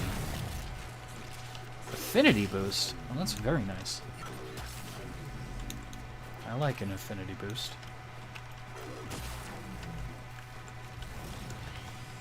Let's go, let's go, let's go. What am I doing?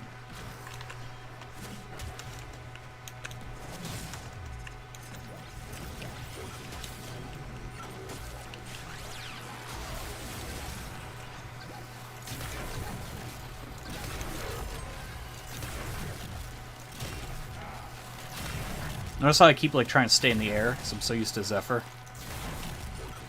It's utterly pointless as Volt, but I do it because that's how I'm used to playing at this point. It's just ingrained in me.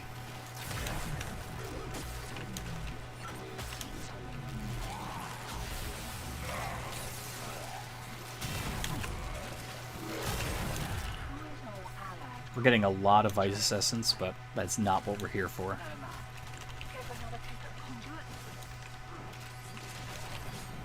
Oh my god, a Glorgon. A Glorgon? A Gorgon. A Gorgon. Wake up. Wake up, me. Right. There's that. And they're well pissed off.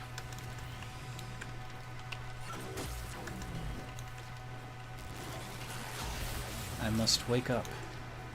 It is not bedtime yet. Not even remotely.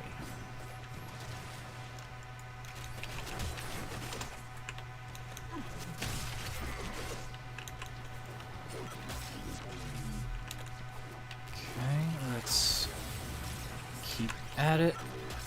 Enemies kind of slowed down over here. That's because they're all over here.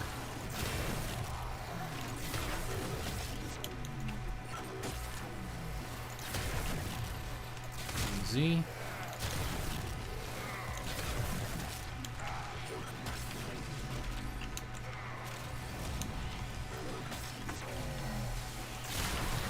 Ooh, that was 500,000 on Volt. Not bad. Not great, but not bad. Mind you don't get flanked.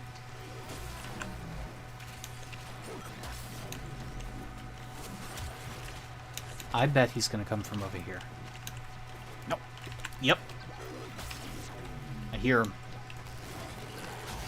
There he is.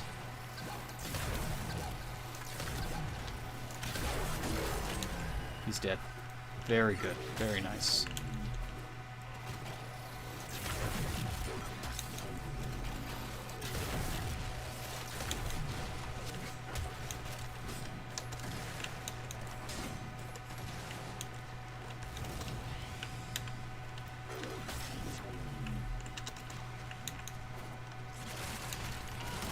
so many goodies on the ground. Look at that. Wow. Wow. Rainier, you shouldn't have.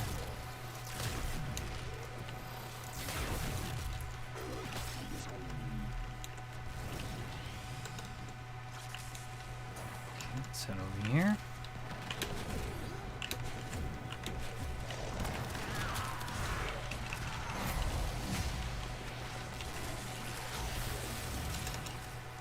Nice.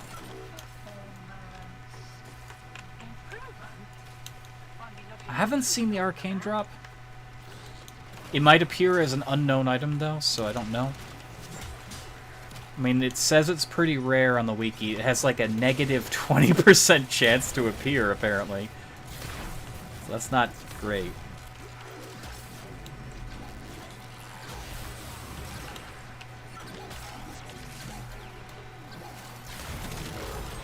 Easy.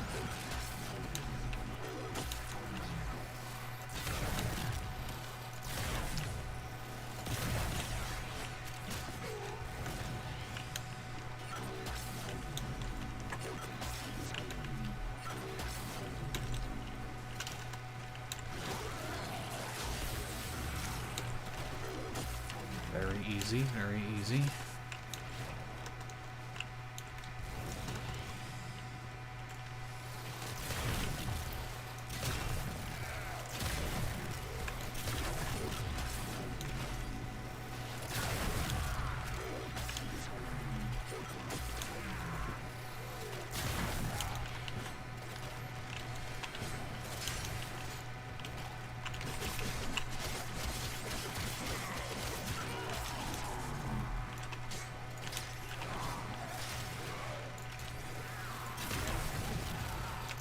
And there he is. And I ran out of energy, like a fool.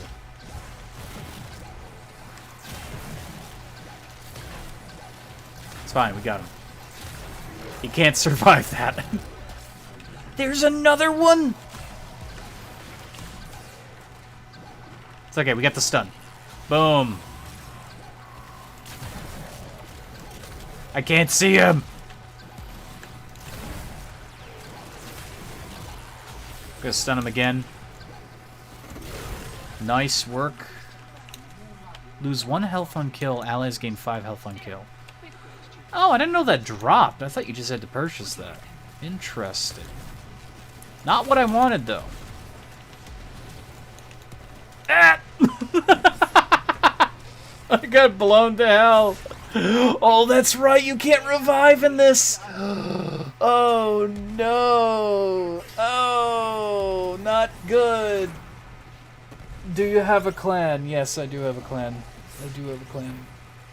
Oh, whoopsies. Oh, no. I forgot what game mode I was playing. Yeah, if you die, your allies have to collect these little Easter eggs, and then they have to put them on your little pole and pray to the dark gods. Question is, are they going to revive me? Who knows? Ooh, I like the cosmetics there.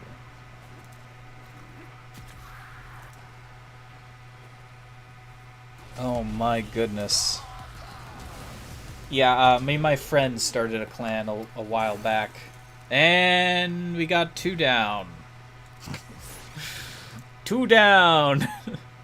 This is not good.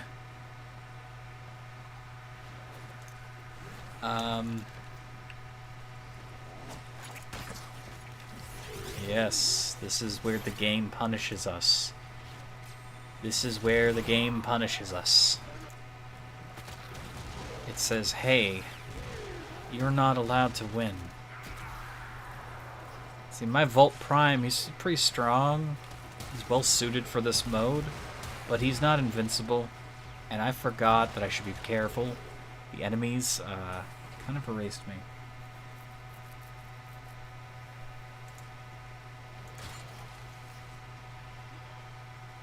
If another guy goes down and they can't res, then they've got to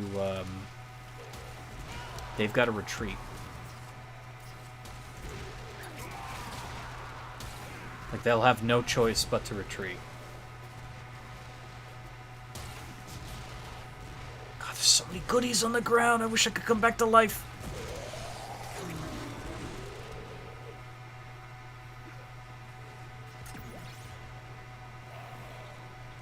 Yeah, I was not playing it safe. Honestly, I think I'd be better off playing Frost Prime here than Volt. Like, Volt, again, Volt is really good for this because he can stun lock the guys, but Frost can create barriers that not only slow and freeze, but it literally just block damage.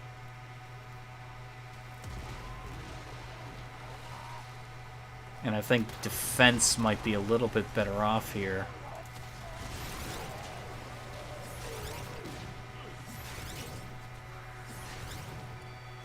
You don't see that many chromas anymore. I didn't notice that. Use a chroma. Ooh! Thank you.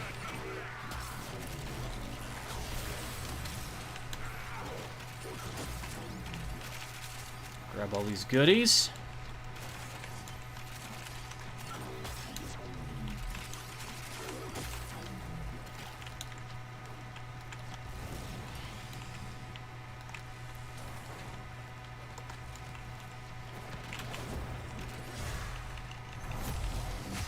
How do we use the revive things? We just pick them up and... Okay.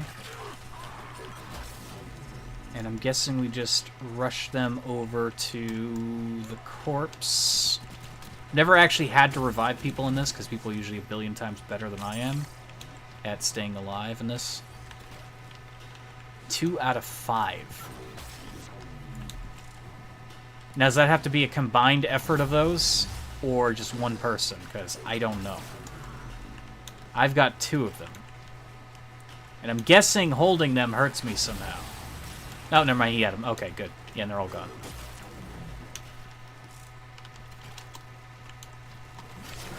We may yet need to know how that works. And somebody... Oh, no. No, his animal died.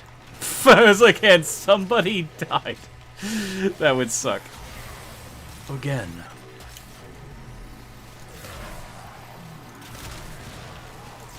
Again, I shouldn't be jumping, but I'm doing it.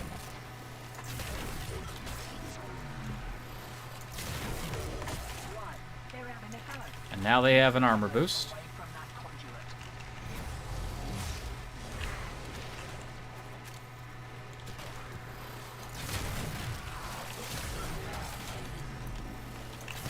Where's this guy coming from? Not over here.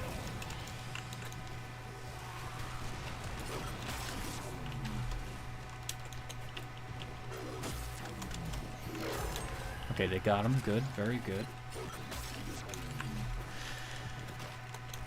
Uh-oh.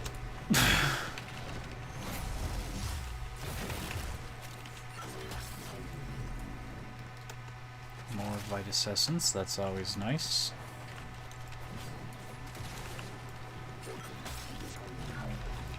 Hear that beeping? Demo unit's on its way.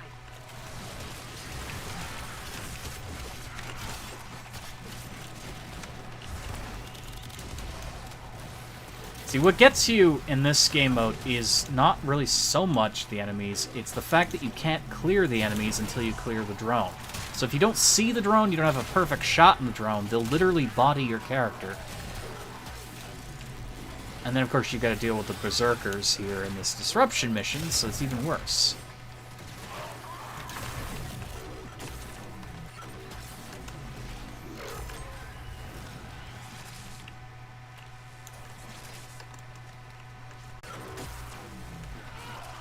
I know we have a Chroma, but who else do we have? We have Mirage and Sarn. That's a pretty good team makeup.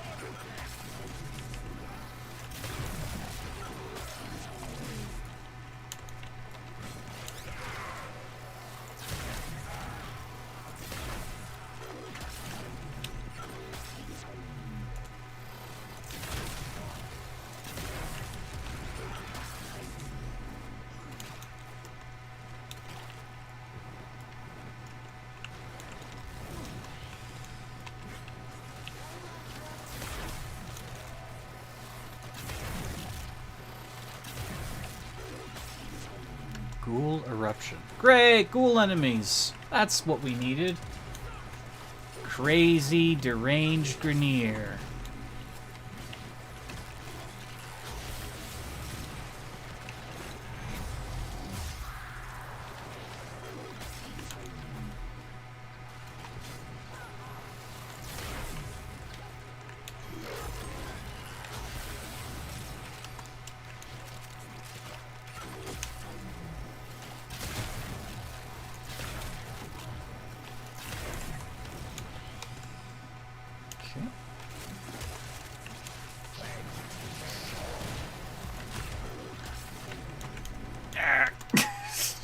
I know I won't reset if I fall down there, but I'm still trying not to fall in the pits. You never know which pit will actually reset your character or count as a death. Typically, you can't die when you fall down pits, but sometimes the game will bug out. I don't know. I cannot say.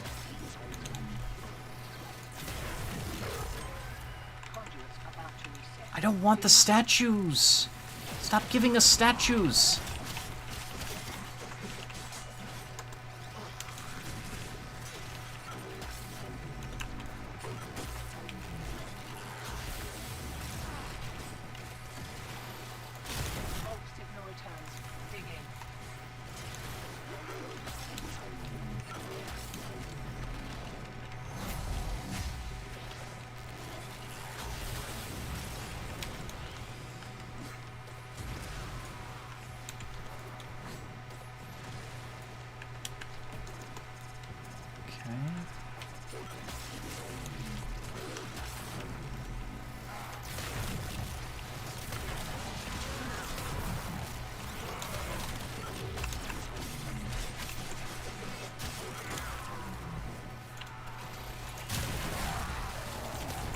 No! Saw my health bar. No! I am truly squishy. Let's watch this green mirage again. They're so pretty. Look at that. It's like the Green Lantern stuck his ring to the end of an arrow. Yes, alas, I died there.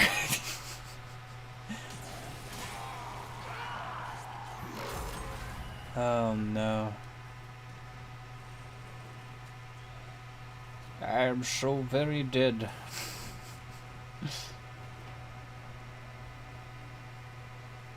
I mean, what, this is round 8? Round 8? Things get pretty nuts around this marker. I wasn't watching until I was.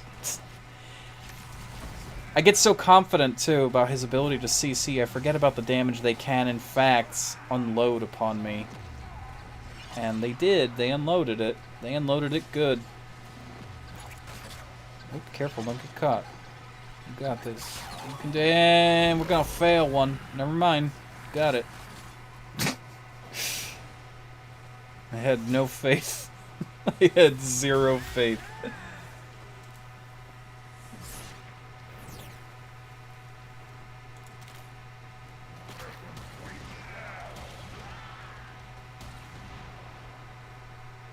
Using a Kuvazar, interesting.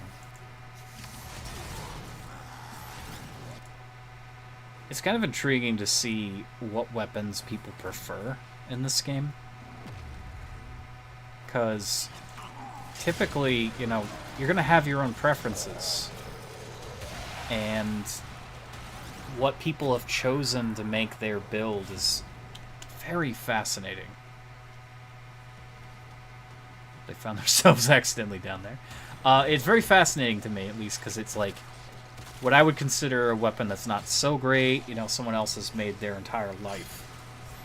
Or maybe they're utilizing something I never considered, and then it's like, okay, well, I want to try that, you know? I'll tell you this, I have no ambition about trying out glaives, though. I hate glaives. This guy here, he's a brave man. He's just using glaives. Does he even have any other weapon? I don't see another weapon. I think he's just running around with a glaive.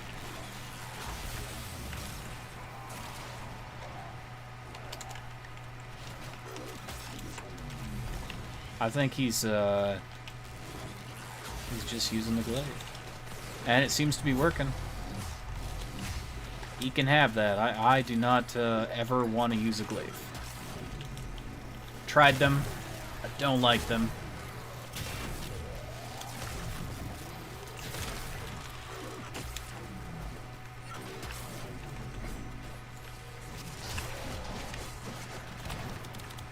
Oh yeah, the ghouls are here to stay.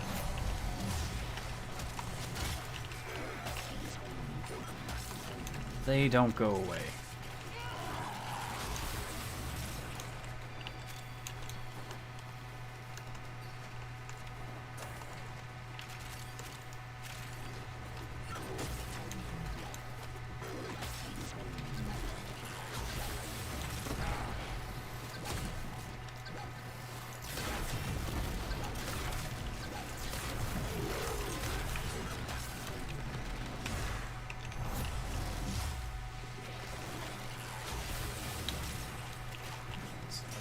You.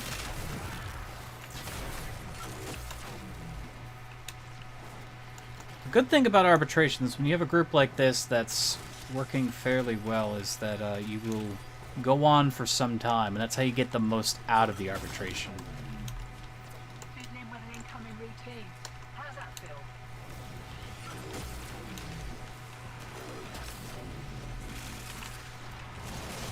Because the more time you spend, the more beautiful things you unlock.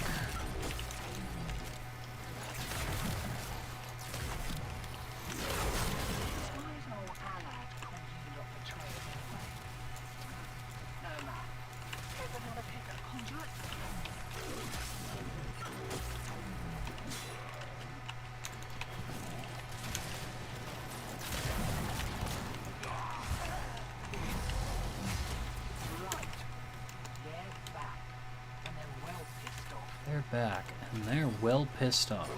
Yay!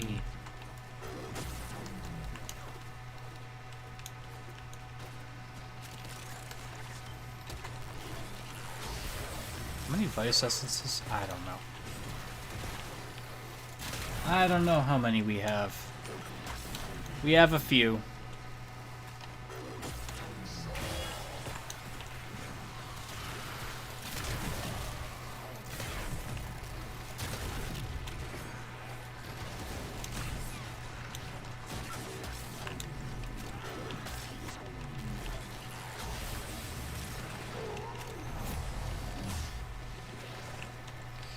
Let's get our energy.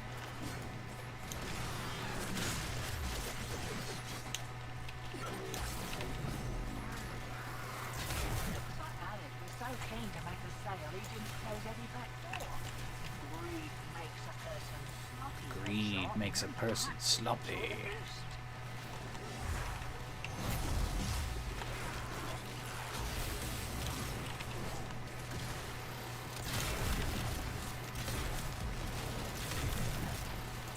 They're protected by that.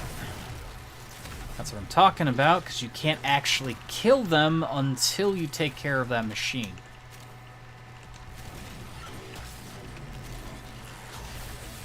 And that makes it so they can just continuously hit you and you can't stop them.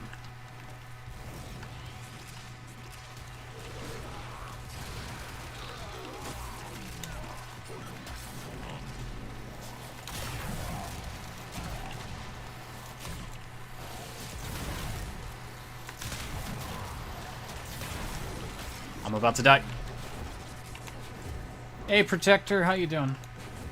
I'm super pretty late stream. Yes, I'm not sure how you managed that, but okay. I am going to be the latest. Dun, dun, dun. Yes, this was a very late stream, and that's probably why I'm still on at the moment, is because I wanted to stream more. I was doing a lot of tinkering, and now I'm trying to farm a... for the sake of tinkering, farming an Arcane that will do some pretty redonkulous stuff, potentially. But that remains to be seen. Also, it's very hard to get Arcane. It only drops from this kind of mission here, the arbitrations. Ooh, what's that? Is that Universal Medallion? Excuse me? What is that drop? What did I just pick up? I don't know what I just picked up. I'm not sure what I picked up. It didn't tell me what I picked up. Was it an endo drop? It couldn't have been an endo drops aren't marked. Unless somebody marked the endo drop. Interesting. I don't know. Yeah, so I'm trying to get an arcane that's going to... What it does is if I get a melee kill, it has a chance of increasing my primary weapon damage by up to 300% at max level. And apparently I had some of this arcane already. I think a single level in it I have now. It drops from arbitrations, and it's very rare? Question mark? And, yeah. So my hypothesis is, since I like using the spear with the projectile on Zephyr, I'd be able to get this bonus. And it actually is stronger in many ways than Arcane Rage, which is harder to get. But it requires, you know, a melee weapon to kill an enemy. I have to kill an enemy with the weapon to have a chance of it proccing. So the point was that I replaced the condition overload on this weapon with the... Uh-oh. We don't want them to blow us apart. I replaced condition overload with blood rush to get the stacks. So then I could get more damage out of the crits. So I could get kills, guaranteed. And then we're going to, you know, couple that with the arcane, and I should be able to just boost the holy hell out of my Nadaruk.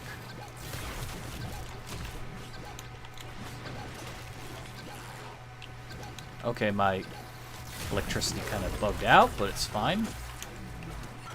My guess is whenever there's like a weird thing like that, that's a little bit desync with whoever is in charge of the lobby.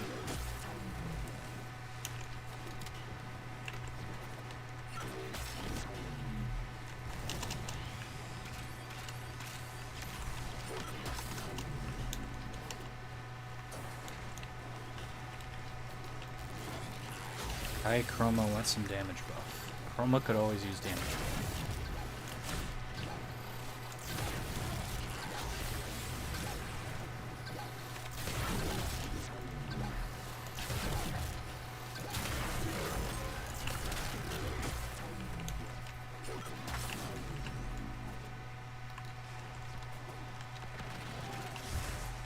These guys are in the mood to farm, so they're not going anywhere just yet.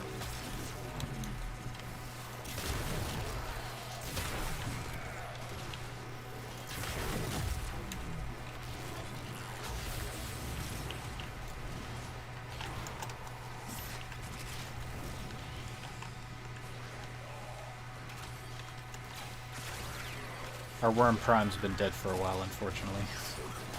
My Worm Boy is dead. Oh no. God, I don't want the statues. Stop giving me statues. It's nice knowing I have like an infinite supply of endo whenever I want, but... Oh boy. Ah! Wakey, wakey.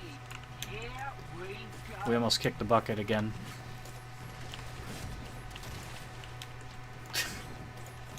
That could have been it for us.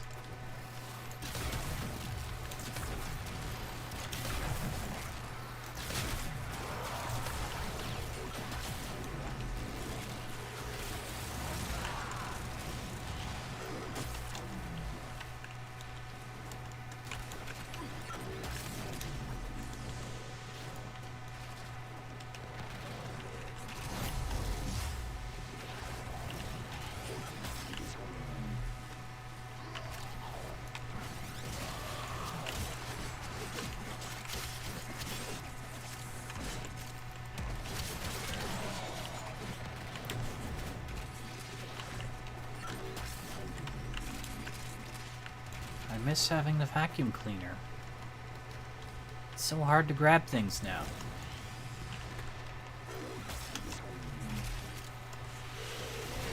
Ah!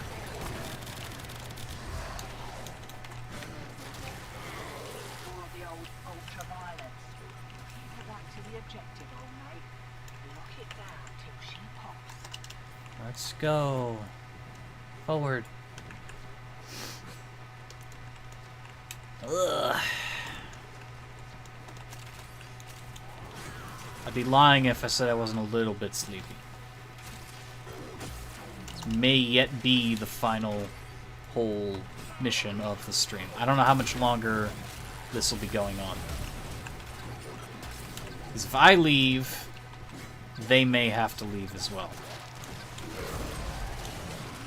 Given the nature of how complicated these missions can be.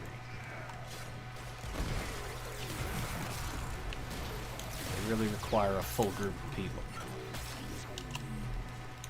Then again, they're pretty strong, so they might be able to hold on. Who knows?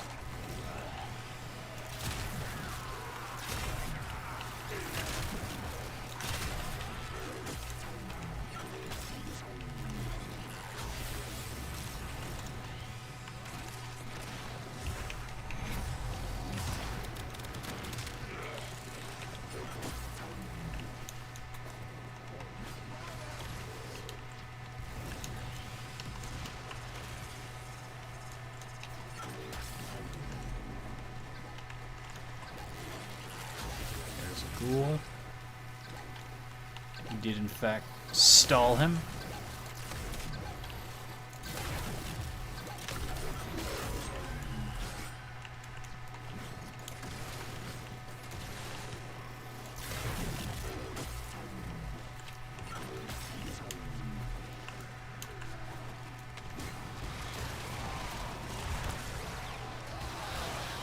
Okay, that guy is completely immune to that.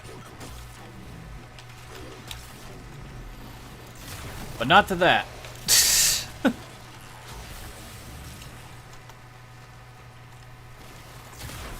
That guy was chunky. You see how chunky he was? Unbelievably chunky.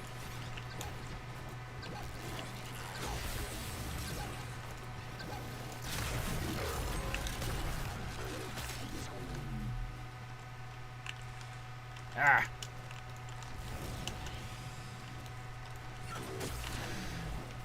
Let's grab this.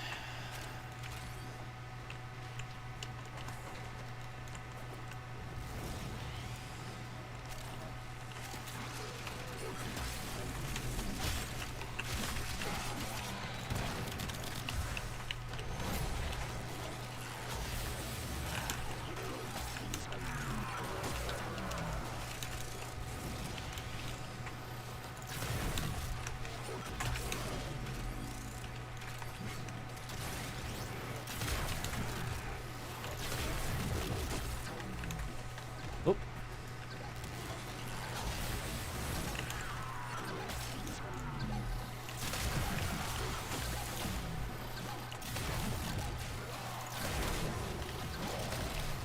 Ah! We do not want to get killed. Not again.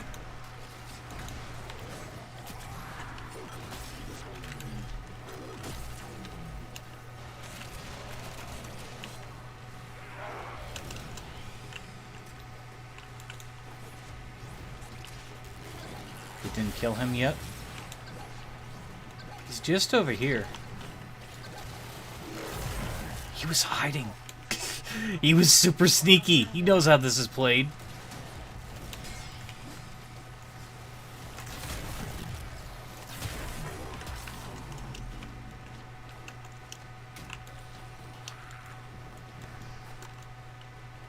Oh, somebody died? What? Here we go. What is this? Oh, I'm guessing that's used to revive people. Maybe. Question mark? No.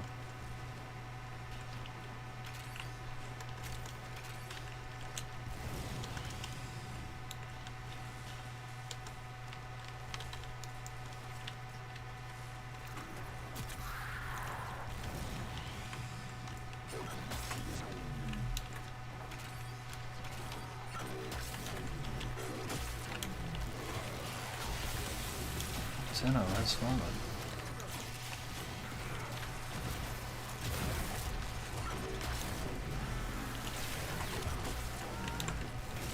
Oh god. We lost another one.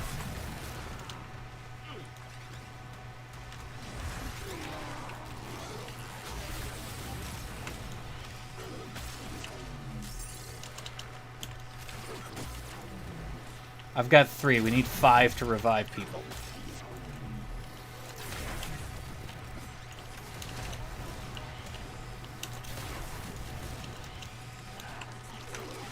There's another one there.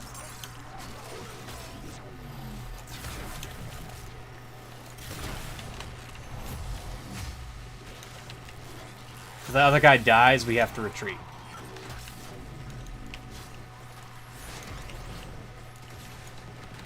Oh god.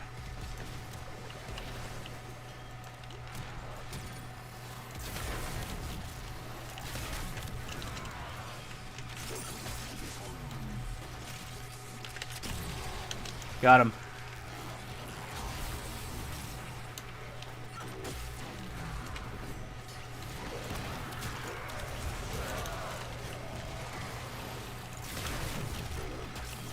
Good God. That got serious.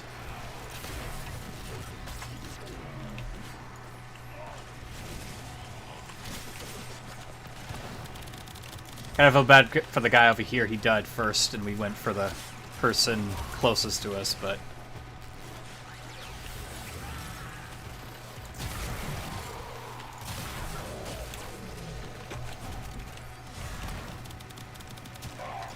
You didn't have much of a choice. If we'd gone through the tunnels, we would have run the risk of getting caught again. Also, there was a huge amount of enemies, so... They had a pretty good chance of dropping what we needed.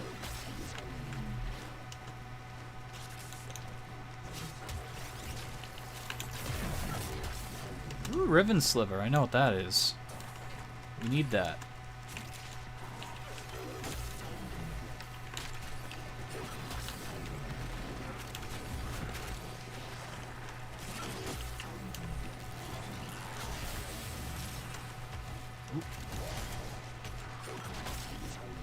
And there's another one there. Good.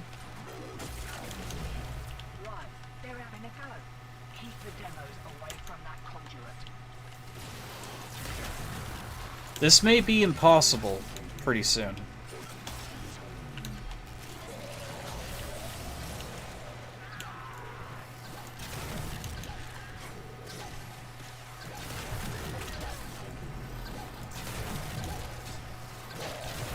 Ah!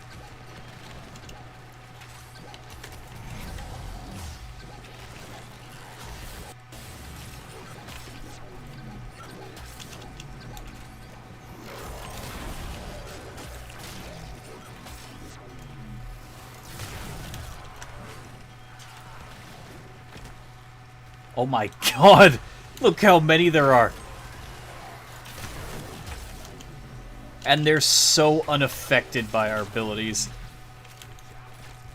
There's only so much we can do.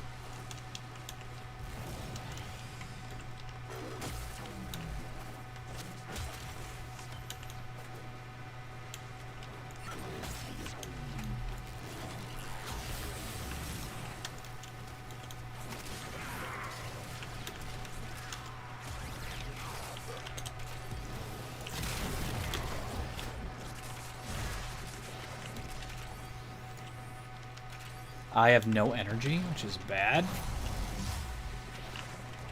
Oh, it's because we have energy drain. That's really not good.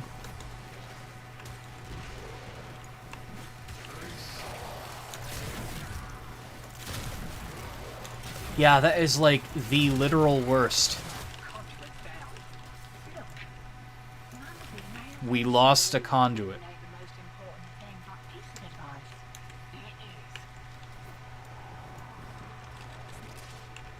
Yeah. I think that might be it.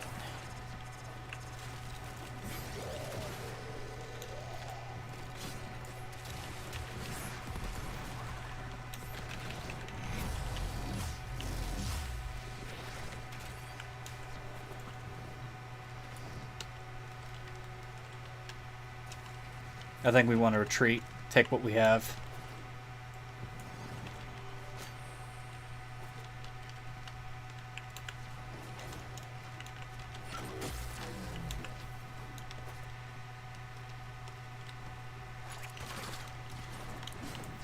Way ahead of you. Time to hit the pub.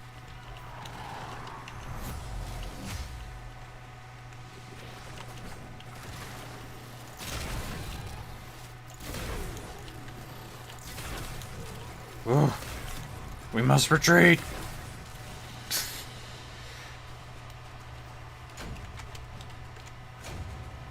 We did it. Did I even get a single one of the things? No, I didn't. I didn't get a single thing I came here for. At least we got a ribbon sliver. That was nice. Oh, out of curiosity, how good did our vaults stack when it came to, like, actual damage? Oh. Stop. Okay. Not well. We got a good chunk of kills, though. That's what's important. I did get the most headshots, but that's because I normally aim for them anyways. Yeah, our Volt's not built for damage. He's built for CC. He's built for spread. He instantly applies status, and then he absolutely shuts down highly mobile, highly damaging enemies. One last thing I wanted to do, however, before I get off here, is I wanted to go to the arbitration people at Arbiters, and I want to see what we can get with our arbitrations, because we ended up getting a lot of arbitrations. We got about 33, which is darn good. Sadly, we can't buy what we really need, but we can at least see what kind of stuff we can get otherwise. And if I don't have those galvanized mods for a shotgun, I can definitely get those. If it, if I ever do or not. I don't know if the Phage can actually utilize them, but... Hi there. Let's see. I like how you can just purchase Arc Gun Ribbon mods. It's kind of neat.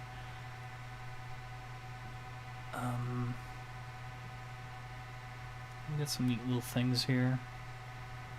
You could buy sculptures, so it's effectively a way of buying your very own endo essence decoration. Yeah, it seems like we didn't have them.